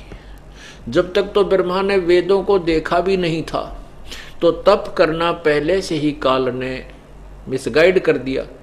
वेदों के विरुद्ध, शास्त्र विरुद्ध त्याग के मनमाना आचरण इनके अंदर बाई फोर्स लगा दिया। तो ब्रह्मा जी ने उस भगवान का आदेश मानकर, परमात्मा की आकाशवाणी जानकर उसको शिरोधार्य किया। उसके बाद ब्रह्मा ने अपना तप की विधि बताई सबको। बाद में फिर वो वेद मिले, वेदों को पढ़ा, वेदों से ओम मंत्र ले लिया। ओम मंत्र को इन्होंने पूर्ण परमात्मा का मान लिया, और जिस कारण से ये शास्त्र विरुद्ध साधना और साथ में ओम नाम जो शास्त्र अनुकूल साधना, दोनों की खिचड़ी बनाकर इन्होंने अपनी मनमाना आचरण शुरू कर दिया। तो ये तपस्या करने से, तप से राज्य प्राप्त होता है। चाहे स्वर्ग में राजा बने, चाहे यहाँ बने, या वहाँ कोई देव पद भी प्राप्त करे, चाहे यहाँ कोई मंत्री कुछ 5, 4, 10 साल रह जावे, अपने पुण्य से ही होता है। फिर वैक्सीन होने के बाद उसके पास कुछ नहीं होता, वो बैटरी डिस्चार्ज हो जाती है, फिर वो सिंपल मैन हो जाता, उसको कोई नहीं पूछता। तो परमात्मा कहते हैं आपने ऐसे ऐसे बहुत ही बार ये प्रयत्न भी किए हैं। तो कहते हैं मार्कंडे ऋषि ब्रह्मलोक प्राप्ति के लिए तप कर रहा था। इंद्र को पता लगा कि एक ऋषि मार्कंडे ऋषि बंगाल की खाड़ी में तपस्या कर रहे हैं और बहुत वर्षों से वो बैठे हैं। तो उसको चिंता बनी, उसने एक उर्वशी, एक अपने लोक से एक लड़की भेजी, उसको कुछ सिद्धि दे दी और बहुत सुंदर आभूषण आदि उसको पहना करके भेजा। तो उस उर्वशी ने जाकर के वहां अपनी सिद्धि से ऐसा वातावरण बना दिया ऋषि मार्कंडे के आश्रम के आसपास, जैसे बसंत होता है, अच्छी बहुत सुंदर महक आ रही है और अपने आप ऑटोमेटिक सिद्धि से ऐसे साजबाज आ रहे हैं, गाने बजाने, जैसे मन वैसे ही जो है प्रेरित हो जाए। इस प्रकार के बहुत प्रकार के उसने सारे साजबाज से ऋषि मार्कंडे के ऊपर जाल छोड़ा। मार्कंडे ऋषि की आधी आंखें खुली हैं, आधी बंद है। उर्वशी डांस करने लग जाती है थोड़ी सी दूरी पर। जब देखती है कि मार्कंडे ऋषि बिल्कुल नहीं टस से मस हो रहे हैं, बहुत देर होगी उसने डांस नाचते, तो फिर उसने अपने कपड़े उतारने शुरू कर दिए, निवस्त्र हो गई। तब मार्कंडे ऋषि ने कहा कि हे बेटी, हे माई, हे बहन, तू यहाँ किस उद्देश्य से आई है, मुझे बता। उर्वशी ने कपड़े पहने और कहा कि मार्कंडे गोसाई, आप पता नहीं आपकी समाधि कहाँ थी। मैंने मेरे स्वरूप को देख करके यहाँ जितने भी तपस्वी थे वो सभी अपना मन खो बैठे हैं, वो सब डिस्टर्ब हो चुके हैं, अंदर से ही उनके अंदर खलबली मच चुकी है। आप ना जाने आपकी योग समाधि कहाँ थी। तब मार्कंडे ऋषि ने कहा, मेरी योग समाधि बहुत वहां थी कि जहां पर तेरे जैसी, तो वहां नाचने वालों की नौकरानियां थी। तो मैं तुझे क्या देखूं नादान। कहने का भाव ये है मार्कंडे ऋषि का कि जैसे स्वर्ग स्वर्ग मंत्र है, होटल होटल मंत्र है, एक तो यहाँ बरवाड़े का होटल हो, एक हिसार का हो, एक दिल्ली के वो कौन सा सटार बोल रहे हैं वो हो, बहुत अंतर हो जाता है। वहाँ सारी कुबद और ज़्यादा अधिक होती हैं, जेब ज़्यादा मोटी हो उसकी वही वहाँ जा सकते हैं उस दिल्ली वाले सटार होटल में। तो इसी प्रकार जो ज़्यादा यहाँ पापड़ बेल कर जाते थे ये ऋषि जी, तप करते थे, कोई साधना करते थे, ओम नाम का जाप करते थे। ओम नाम के जाप से प्रभु प्राप्ति नहीं है, सिद्धियाँ और ये पुण्य प्राप्त होते हैं, भक्ति होती है जिससे वो स्वर्ग आदि में चला जाता है। इससे यही यहाँ के सुख सुविधाएं प्राप्त करने के लिए ही इससे कमाई होती है। तो ब्रह्मलोक के जब ये साधना करते हैं ऋषिजन, वैसे नहीं बैठ सकता इंसान, 10 मिनट भी नहीं, 1 घंटा भी नहीं बैठ सकता जब लटके आने लग जाए।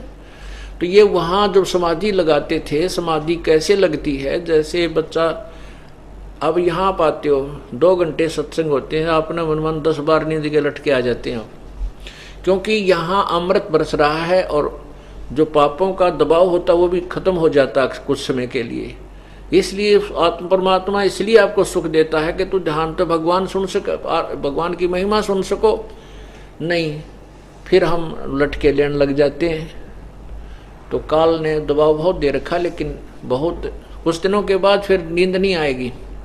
अब जैसे आप टीवी देखते हो, सारी रात देखते रहते हैं। 3 फिल्म लिया करते पहले, हम जब इस मार्ग पर नहीं थे तो नो क्या करते, 3 कैसेट लाइयो 3-3 घंटे की, 100 रुपये में वो लेते थे, 100 रुपया 60 रुपये रात्रि का पूरा वो VCR होता था। तो कहीं लूट लो लूट, 3 फिल्म देखांगे, सारी रात जागे, जहाँ चाह बना के पिए, जहाँ सारा कुंबा जागता रहे, कति नींद नहीं आवे। क्योंकि परमात्मा के नाम पर अच्छे काम पर यू काल कति नहीं लगने दे। और यहाँ 2 घंटे में अपना 6 बजे लट के आ जा। अब वहाँ उसमें क्या है, वो बकवाद सारी, तो मन टिका रहता है। मन न तो बकवाद चाहिए, इसको भगवान नहीं चाहिए, आत्मा को परमात्मा चाहिए।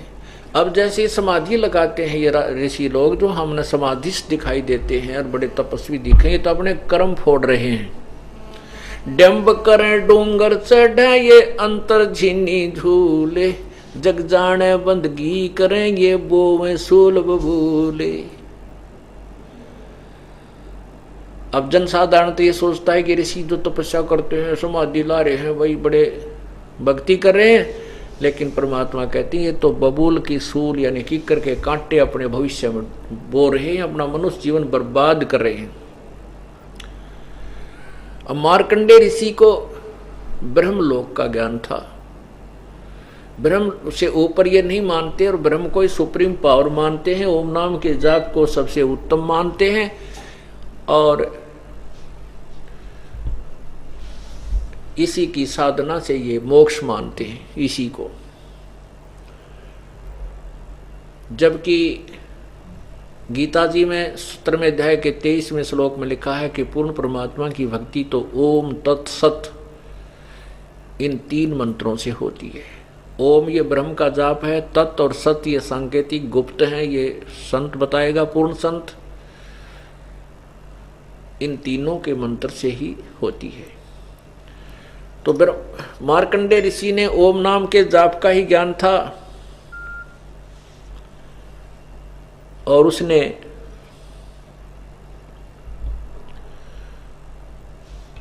और फिर साथ में वो ब्रह्मा और विष्णु और शिव जी द्वारा दिया हुआ वो काल के आकाशवाणी का हठ योग, वो खिचड़ी बीच में ला करके यही ज्ञान था।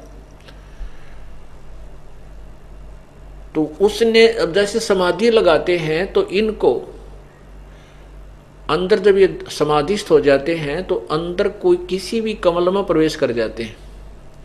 जैसे टीवी चैनल होते हैं, टीवी के अंदर जो उनसे आपने रिमोट दबा दिया और टीवी शुरू हो गया, उस पर अच्छे गाने आ रहे हैं तो आप उसी पर सेट हो जाओगे, उस पर अच्छा ठीक नहीं तो आप दूसरा चेंज कर लोगे। इसी प्रकार हमारे शरीर में कमल बने हुए हैं, इन कमलों को चैनल समझो इस शरीर रूपी टीवी में, और जिस भी ऋषि का जौन सा चैनल ओके है वो खुल गया, अभ्यास कर रखा उसने, वो कमल खुल गया तो उसका ध्यान वहां पहुंच गया जहां पर उस टीवी के अंदर यानी शरीर के अंदर पूरे ब्रह्मांडों के जहां भी जो कार्यक्रम हो रहा है इस कमलों के अंदर देखे जा सकते हैं, जैसे टीवी के अंदर देखा जा सकता है। तो मार्कंडेय ऋषि को वो चैनल हाथ लग रहा था जो ब्रह्मलोक वाला है, और वहां ये इधर तो बैठे हैं और उधर देख रहे हैं डांस। परमात्मा को उद्देशित रख करके जो तप करते हैं उस तप से तो राज बन जाता है, और बाकी सिमरण ना होने से उनको कोई लाभ नहीं होता। अब वो इसलिए बैठे रहते हैं क्योंकि उनका आंखें खुली रहे या बंद रहे, जो अंदर की आंखें काम करना शुरू कर देती, बाहर की आंखें यूजलेस हो जाती हैं, इनका उस समय प्रयोग करने की कोई आवश्यकता नहीं होती। हाँ, बाहर भी देख सकता है लेकिन ऊपर का उसको चस्का ज्यादा रहता है। तो बाहर इसलिए नहीं वो आती आत्मा, वो मन नहीं आता बाहर के, इधर उधर कुछ नहीं देखता क्योंकि उसको अंदर नजारे उससे ज्यादा अच्छे नजर आ रहे। तो मार्कंडेय ऋषि अपने ब्रह्मलोक के अंदर वो डांस देख रहा था। वहां ऐसे जैसे आप मेले में चले जाते हैं बालक, तो कहीं तो डुगडुगी बजा रहा है, कोई आजा ले लो केले, ले लो केले, कोई खिलौने बांट बेच रहा है, कोई कुछ कर रहा। तो अब चलते चलते एक की तरफ ध्यान गया, वहां खड़े हुए, फिर दूसरी तरफ कोई रीछ नचा रहा है कि तो कोई बंदर कूद आ रहा है। तो इस प्रकार के करते करते सारा दिन का पता नहीं लगता। ऐसे ये ऋषिजन जो समाधि लगाने का अभ्यास कर लेते हैं, अपना नरक तैयार कर लेते हैं और कुछ समय के लिए स्वर्ग जाते हैं, कुछ समय के लिए राजा बन जाते हैं और फिर ये पशु जोनियों को भोगते रहते हैं। तो इसी प्रोसीजर के अंतर्गत मार्कंडेय ऋषि क्या बता रहे हैं कि मैं तेरे को क्या देखूं, जहां मैं मेरी समाधि थी, जहां मैं डांस देख रहा था, वहां तेरे जैसी तो उन डांस करने वालों की नौकरानी थी। 7 नौकरानियां थी। तेरे से कोई सुंदर है उसको भेज। तब वो उर्वशी कहती है कि मैं इंद्र की पटरानी हूं, अर्थात मुख्य रानी, मुख्य पत्नी, जो सबसे ब्यूटीफुल, सबसे सुंदर मैं ही हूं। मेरे से सुंदर उस स्वर्ग में कोई औरत नहीं है। तो मार्कंडेय ऋषि बोला कि जब इंद्र मरेगा तू क्या करेगी? इतना ज्ञान उस आत्मा को होता है कि इंद्र क्या बनेगा, मैं क्या बनूंगी। तो उस लड़की ने कहा कि मैं 14 इंद्र बनूंगी। मार्कंडेय ऋषि ने पूछा कि वो 14 भी मरेंगे फिर क्या करेगी? तब वो कहती है कि मैं मर्तलोक में यानी इस पृथ्वी पर आकर के गधी बनूंगी, और जितने इंद्र की मैं पत्नी रहूंगी, इंद्र भोगूंगी, वो सभी गधे बनेंगे। तो मार्कंडेय ऋषि ने कहा कि आप ऐसे गंदे लोक में मुझे क्यों ले जावे थी, ऐसे स्थान पर जहां की रानी गधी बने और राजा गधे बने। तो उर्वशी ने कहा कि मैं अपनी पत रखने के लिए, अपनी इज्जत बचाने के लिए, क्योंकि आपके तप को भंग करने की किसी में हिम्मत नहीं थी, तब मैंने ही ये बीड़ा उठाया था। और मैं ये कह के आई थी कि मैं मार्कंडेय ऋषि के तप को भंग करके आऊंगी, नहीं तो मेरी हंसी करेंगे, मजाक करेंगे, मुझे दुआगन कर देंगे, सजा मिलेगी। मैं अपनी इज्जत बचाने के लिए आपको स्वर्ग लोक में ले जाने के लिए प्रार्थना कर रही थी। मार्कंडेय ऋषि ने कहा था कि आप मेरे साथ स्वर्ग चलो। तब मार्कंडेय ऋषि ने कहते हैं कि एक बात बताओ कि एक तो आप खुद कहती हो कि मैं 14 खत्म करूंगी, 14 व्यक्तियों की पत्नी रहूंगी, तो आज भी आप गधी हो, और मृत्यु के उपरांत आप स्वयं कह रही हो कि मैं गधी योनि में जाऊंगी, और फिर आप इज्जत की फिर भी ठेकेदार बनी बैठी हो। क्या की इज्जत तेरा जब 14 खत्म करेगी? इतनी वार्ता हो ही रही थी तभी इंद्र आ गया। वो हार चुके थे बाजी में, खेल में, तो इंद्र ने आकर के कहा, बंद नवाज आप इंद्र की पदवी प्राप्त करो, तुम जीते हम हारे। मार्कंडेय ऋषि ने कहा, अरे अरे इंद्र तू क्या कहता है, मेरे लिए तो इंद्र की पदवी काग की बीट के तुल्य है। ये तो बेटा थोड़े से समय के लिए सुख है तुझे, 72 चौकड़ी युग पूरा होने के बाद तू पशु योनि में जाएगा। छोड़ दे साधना को, अब मैं तुझे दूसरी साधना बताता हूं ब्रह्मलोक की। अब उसने ब्रह्मलोक तक का ज्ञान था, तो उस ब्रह्मलोक को अपनी को सब सर्वोत्तम मान रहा था, इसलिए इंद्र को प्रेरणा कर रहा है कि आजा छोड़ दे इस साधना को, तू पशु बनेगा, ब्रह्म मट्टी होगी तेरी, और तुझे ब्रह्मलोक की साधना बताता हूं। अब पुण्यात्माओं, आज किसी राजा ने, छोटे से एमएलए मंत्री ने कह दे तू मंत्री पद छोड़ दे, आजा तेने भक्ति भगवान मिलाऊं, भगवान की राह बताऊं, ने कहना फिर देखेंगे। फिर क्यों देखेंगे ना, तो वह गाड़ी छूटती आगे से उठ मारने, वो छूटनी तो है 5 साल पाछे छूटेगी, लेकिन वो 5 साल भी नहीं पता कि आगे पता नहीं तू बनेगा कि नहीं बनेगा, और फिर भी ना छूटती। और उनको भी ऐसा ही पता है कि तू 72 चौकड़ी युग के बाद फिर तेरा नंबर होगा या नहीं, फिर तो है ही नहीं, और फिर भी ना वो स्वर्ग का वो आनंद छूटता। क्यों नहीं छूटता? क्योंकि ज्ञान नहीं। तो इंद्र से कहा कि इंद्र तू त्याग दे इस झंझट ने, आजा तुझे ब्रह्मलोक की साधना बताता हूं। अब इंद्र पर कहां छूटे वो चस्का, कहां वहां देवता लोग सलूट मारे, फिर तो चाहे कुआं पड़ जा गधा बने चाहे गधी, फिर डर कोई ना, पर वर्तमान के सुख ना छूटते। अब वर्तमान के ही छोड़ कर हम भगवान को पा सकते हैं। अब यहाँ इंद्र बोला, अकबंद नवाज फिर कभी बलो, अब तो मैंने राज करने दिया, फिर देखूंगा। फिर के देखेगा बता, गधा अपने पास तो कुम्हार देखेगा, 2.5 मन का बोरा कमर पर होगा, लठ मारेगा कड़मे। देखना तो अब है, विचार कर जैसा भी मार्कंडे ऋषि जी को ज्ञान था उससे तो श्रेष्ठ था, लेकिन वो भी फाइनल नहीं था। अब यहां आप किसी ने कहो अपने मित्र को जिसने समय पर टूक मिल रहे हैं, बढ़िया, या व्यापार है या व्यवसाय ठीक चल रहा है या कोई पोस्ट ठीक उसको प्राप्त है, कति राम नाम के निर्णय नहीं। क्यों नहीं? क्योंकि वहां अच्छी जय जयकार हो रही है और शाम ने घूटी ला कर अपना कल्बों में बकवाद करने पैसा मिल रहा है। उसको कह दे किसी को भी आजा भक्ति कर ले, पुण्यात्मा होती है, भगवान के विचार पर विचार करते हैं उनकी चर्चाओं पर, लेकिन लास्ट में वह घूटी ना छूटती शाम की।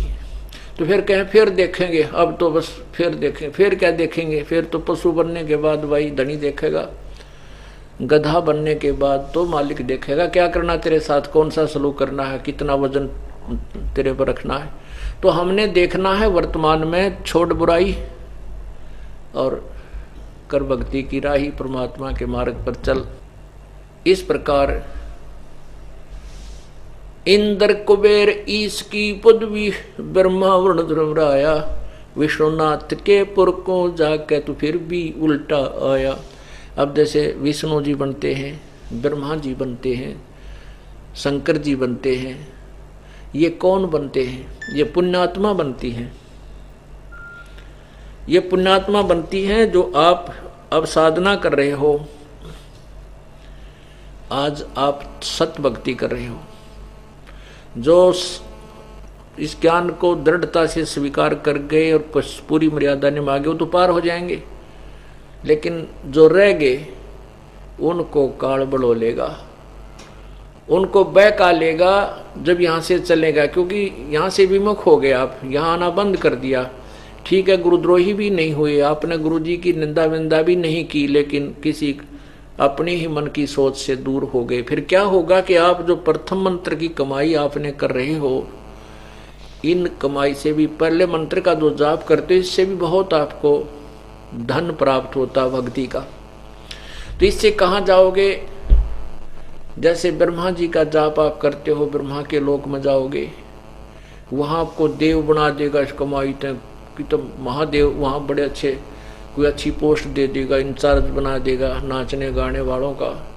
तो ऐसे वहाँ पुण्य खत्म किए, उसके बाद विष्णु जी के लोक में जाएगा।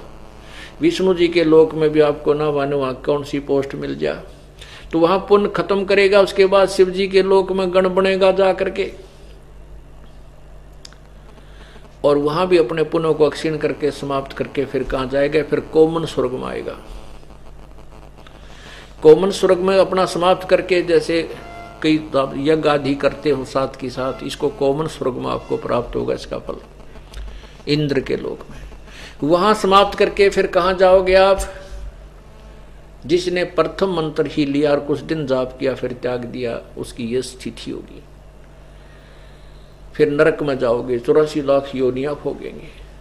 दूसरा मंत्र प्राप्त है, उसके बाद आप ओम नाम के जाप से ब्रह्मलोक में जाओगे, और जो दूसरा मंत्र आपको प्राप्त है सतनाम के साथ, उसके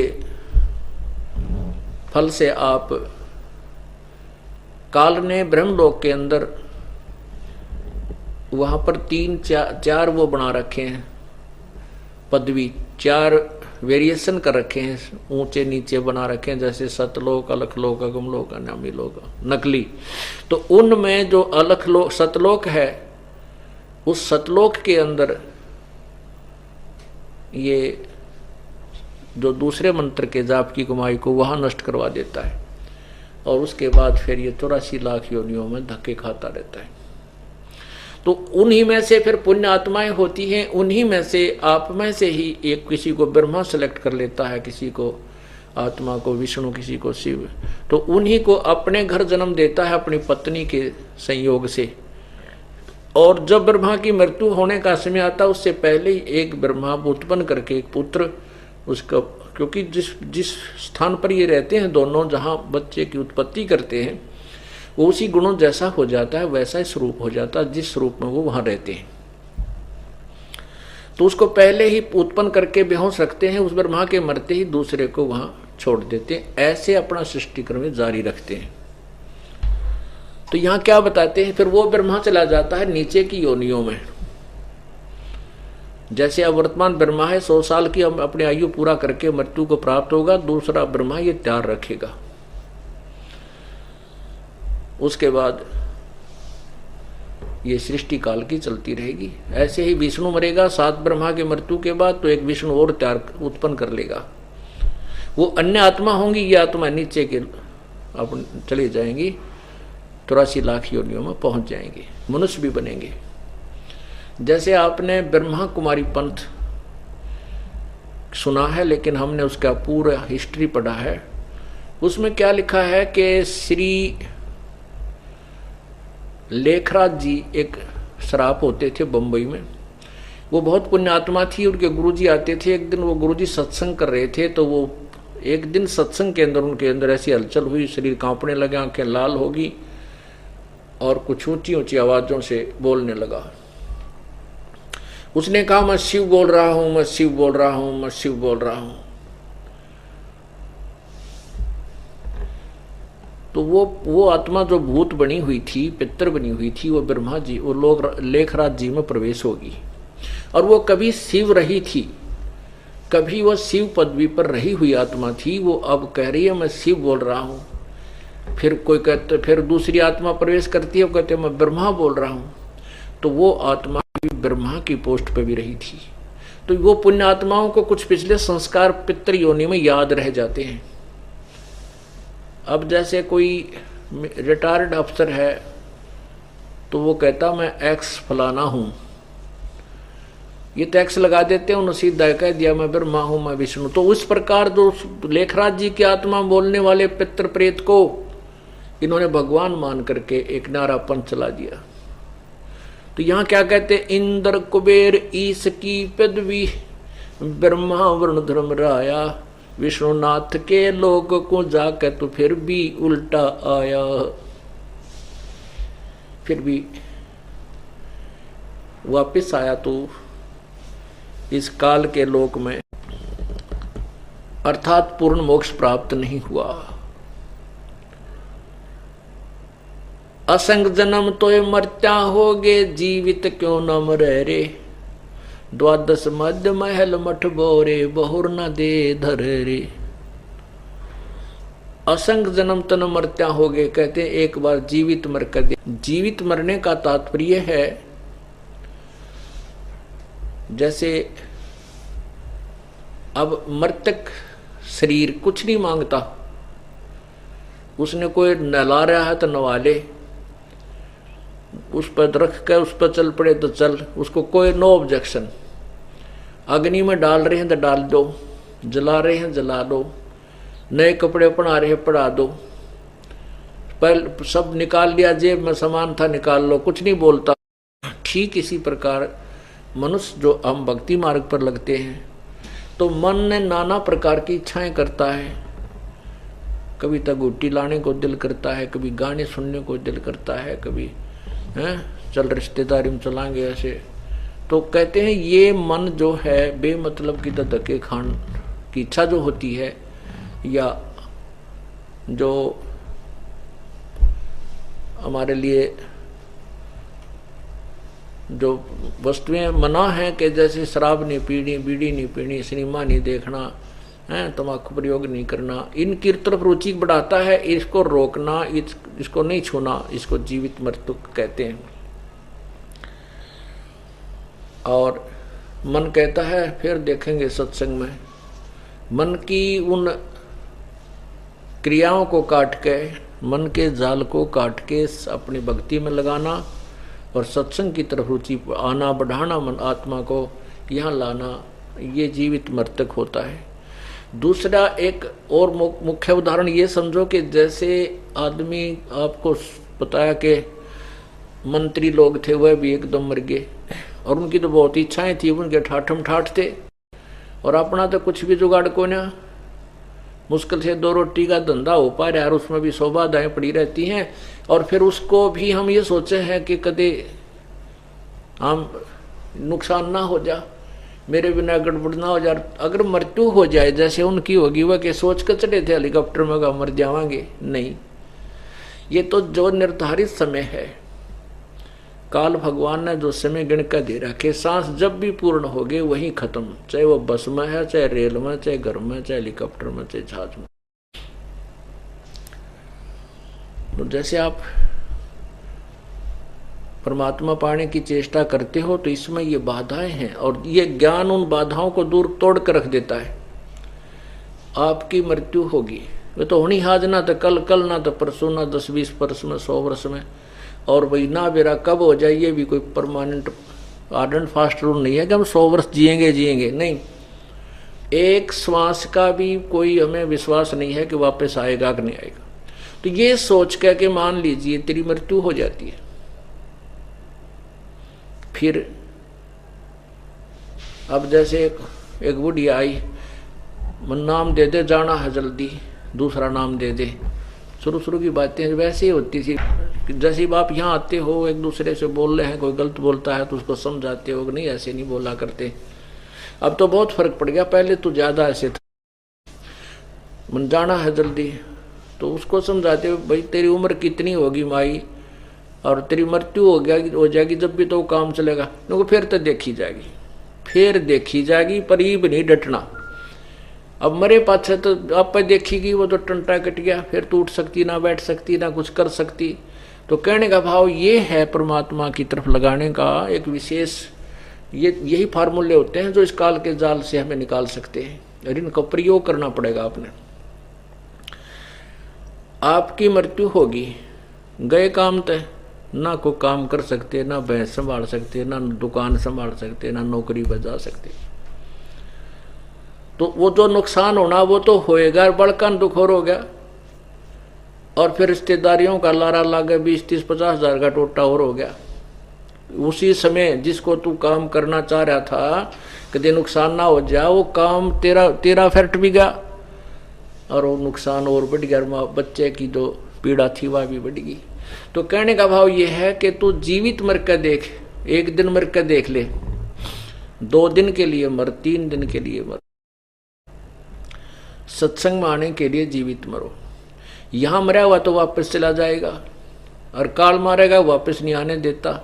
तो इस प्रकार इन फार्मूलों का प्रयोग करोगे तभी परमात्मा के चरणों में आ सकोगे। नहीं काल ने तो फांसी गाल रखी है, यो ना सरकण दे कति उस गर्मा ते, ना उस व्यवसाय में तर मार ही देगा, खत्म ही कर देगा, आपको गर्दन नहीं उठाने दे, इतना वजन आपके ऊपर रखा। ये तो परमात्मा का ज्ञान, और फिर उसकी पावर आपके घर को भी ठीक चलाएगी, क्योंकि प्रभु की पावर से आपके अनहोनी होने लग जाएंगी। एक बहुत से प्रमाण भक्त आकर बताते हैं, पत्रों में भी लिखते हैं। एक भक्त ने बताया कि मेरी माँ जो है और घर वाले वो बना रहे थे, नवरात्रियां का कोई बना रखा था उन्होंने माता का। ने बोले पहले माता का मन ने जाना था ड्यूटी पे, तो माँ ने बोली पहले माता का भोग लगेगा जब तुझे खाना मिलेगा। तो मैं बोला माता का भोग लगा तो मैं कतिये ना खाऊं रे। ने बोली पहले तो हम ध्यान नहीं तेरे को। तो मैं कई बातों पे ऐसे संघर्ष हो चुका था, तो मैंने पहले तो मन में आई चाल रेल तले कट के मर जाऊं। फिर आपके विचार शुरू आए याद, भाई मरना क्या है, मरने से तो जीवन नष्ट हो जाता है, जीवित मर के देख ले, अपने आश्रम में चलता हूं। घर से तो निकल लिया, पैसा एक नहीं, जयपुर से चलाओ, जयपुर के पास कोई गांव लिखा है उसने, तो रास्ते में चलता रहा, पैदल चल पड़ा मैं। अब पैदल कितनी दूर आओ, रास्ता आड़े थोड़ा जयपुर 200-250 किलोमीटर है। चलते चलते भूख लगी, घर से बगैर खाए चला था, तो बड़ा परेशान हुआ। जाना पक्की ठान रखी जाऊंगा बरवाड़ा में। कहते इतने में एक 100 का नोट कति सामने नो घास के अंदर आके खड़ा हो गया, जैसे नो उड़ता हुआ आकर नो डट गया मेरे सामने। तो उन्होंने बोला पहले तो रोटी खाई मैंने, और फिर बैठ के साधन में यहाँ, और बाकी बचे हुए पैसे मैंने यहाँ चढ़ा दिए। ऐसे और भी कई उसने बच्चे ने कारण लिखे थे, बहुत सी प्रमाण बताए। एक ने बताया कि मेरे अलमारी में हमने कति एक ना पैसा नहीं रखा था, 7,000 रुपये पाए, जबकि हम उधार लेते फिरा थे, वो भी नहीं मिल रहे थे। कति रो कर बैठ के मैं वैसे प्रेरणा हुई कोई और कागज पत्र ढूंढूं था कोई लोन लेने के लिए, वो खोले तो 7,000 रुपये उन कागजा के नीचे पाए, नए नए नोट है। ओए तो पुण्यात्माओं, जब हम परमात्मा की तरफ चलेंगे तो वो पावर क्या नहीं कर सकती। कहते हैं कबीरा वो दिन याद करो, ऊपर पग तल शीस, इस मृत मंडल में आके तू भूल गया जगदीश। वो दिन याद कर, माँ के पेट में था, ऊपर न पैर नीचे न शीश था तेरा, और माँ के गर्भ में भी वही आपकी परवरिश कर रहा था। बाहर आने के बाद भी आपके जो संस्कार हैं वही जोड़ जुगाड़ जोड़ रहा है। ये मत सोचना कि आपका किया हो रहा है, कुछ भी नहीं। आपके फिर संस्कार जो पुण्य है पाप हैं वही चल रहे हैं, और जब हम उसी मालिक के फिर चरणों में आ जाएंगे, वो तो कारीगर है, फिर जोड़ जुगाड़ फिट कर देगा। वो जो खराब पर्जों को काट कर और नए कलपुर्जे डाल देगा, यानी वो परमात्मा है, हमारे जो पाप है उनको निकाल देगा, पुण्यों का फिर भंडार भर देगा। असंग जन्म तन मर्त्या होगे, जीवित क्यों न मरे रे। अब जीवित मर के 3 दिन मर के देख लो, जो नुकसान होना है वो 3 दिन का तो फिर पूरा कर लोगे। मेहनत तो शेष तो जीवन आप बड़े प्रयत्न करके कर सकते हो, और कतिये मर गए फिर वैसे ही जाना है वहां, तो फिर कुछ वापस नहीं आ सकते। इसलिए दूसरा जीवित मृतक होता है कि मरे हुए आदमी पर शरीर को चाहे काटो चाहे पीटो चाहे फूको, कुछ करो, लात मारो, कोई दर्द नहीं महसूस करता, वो प्रतिक्रिया नहीं करता। तो दूसरा जीवित मृतक ये होना कि जैसे आपको कोई बूंडा बोला, गाली दे, कहाँ जाते हो, ऐसे गंदे के पास जाते हो, फलाना करते हो, क्योंकि वो तो दुनिया के भ्रमित करे हुए कुछ भी कह सकते हैं। तो आपने उनको कोई प्रतिक्रिया नहीं करनी है, लेकिन अभद्र ढंग से नहीं करनी। हाँ, अपनी बता सकते हो भी ऐसा कुछ नहीं है, आप लोग भ्रमित किए हुए, हम वहाँ जाते हैं, हम कोई नादान नहीं है, इस प्रकार की तो थोड़ी बहुत कर सकते हो। इसको भी जीवित मृतक कहते हैं कि आप उसके उसी जैसे अभद्र व्यवहार से उसका प्रति उत्तर ना दें, और नहीं कोई सुनना चाहे तो चुप रहे, अपने अंदर कोई उसकी बात का दुख ना माने, अपने शरीर में दर्द ना बनावे कि यू गलत बोल रहा है ना। वो तो गलत बोलेगा, लेकिन आपको तो पता है अपने आश्रम में क्या होता है, आप तो सही हैं, आपको पता है, तो आपके दर्द होना नहीं चाहिए। अब काने ने काना कह दे दर्द होया करे। अब एक लड़की बहुत सुंदर है, उसने काली कहे कति नाराज नहीं होती, और काली ने काली कह दे दूनी दुख मानेगी। तो ऐसे बुरे ने हम बुरा कहें तो वो मानेगा दुख। जब हम बुरे हैं नहीं, हमने कोई बुरा कहे तो आनंद से आना चाहिए, भौंके जाएगा कूतरू, इसने के बेरा उड़े क्या होता है, हम जाने या ये जाने। तो अंदर में ऐसी बार ना हो और उसमें भौंकने दे। तो इस प्रकार इसको भी जीवित मृत्यु कहते हैं। फिर क्या बताते हैं, दोजक बेस्ट सभी ते देखे राजपाट के रसिया। दोजक कहते हैं नरक को, और बेस्ट कहते हैं स्वर्ग को। कहते हैं नरक भी देखा और तूने स्वर्ग भी देखा। पुण्यों के आधार पर स्वर्ग गया और पाप के आधार से नरक होगा। जैसे आपने महावीर जैन जी की हिस्ट्री देखी, ये एक ही कहानी, एक ही प्रमाण बहुत है आप लोगों को बुरे कामों से डरने का और भक्ति करने का।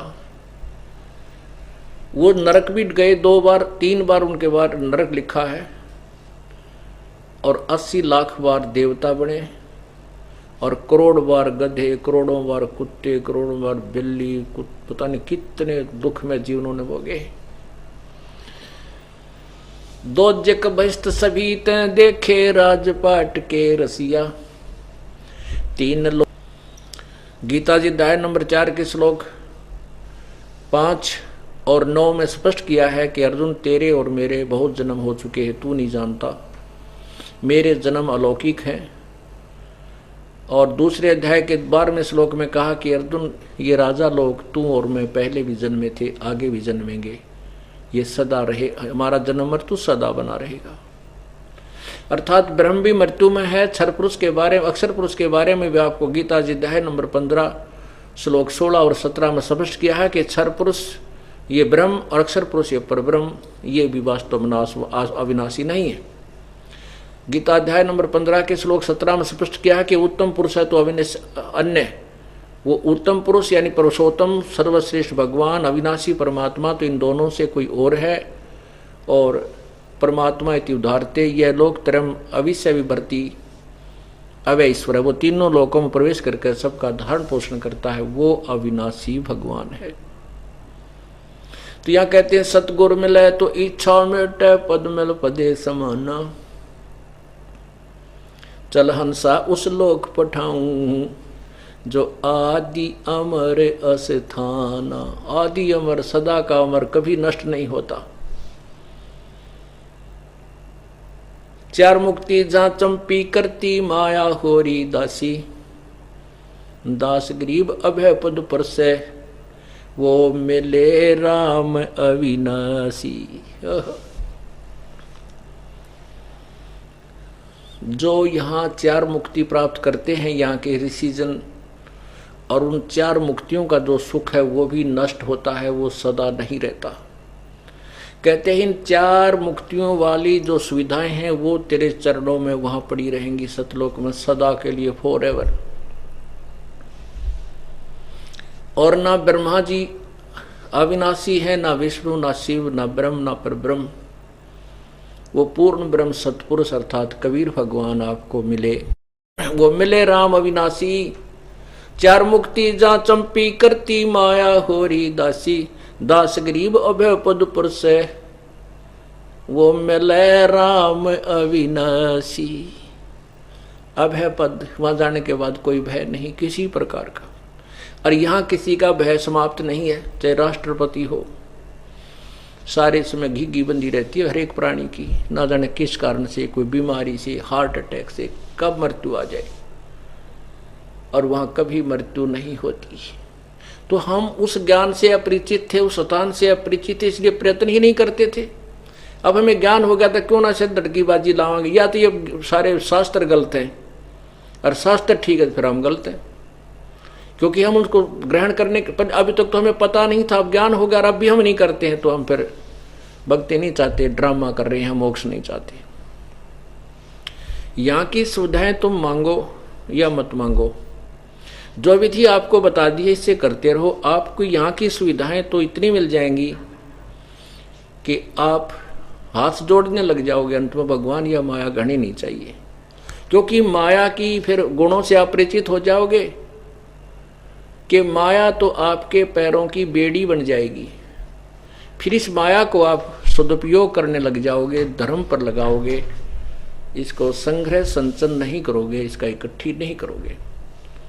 फिर आपको ये दोहा याद रहेगा कि साईं इतना दीजिए जा मैं कुटुंब समावे, हम भी भूखे ना रहे अतिथि ना भूखा जाए। पुण्यात्मा, इस ज्ञान से ही आपको प्रेरणा होगी, आपके अंदर एक उमंग जागेगी उस परम पिता को पाने की। कौन नहीं चाहता कि मैं सुखी हूं, कौन नहीं चाहता कि मैं मरूं नहीं, लेकिन हमें अभी तक रास्ता नहीं मिला था, और बताने वाले प्रमाणित नहीं कर पाए थे। वैसे तो डडोरा पीटनिये बहुत थे, सतलोक कहने वाले, उनको कोई प्रमाण नहीं था, कोई ज्ञान नहीं था। अब आपके समक्ष सब प्रमाण उपलब्ध हैं, और वे उपरसिप आपका जो भक्ति विधि वो सत्य है। अब ना करोगे फिर आप दोषी हैं, भगवान दोषी नहीं है। बोलो सतगुरुदेव।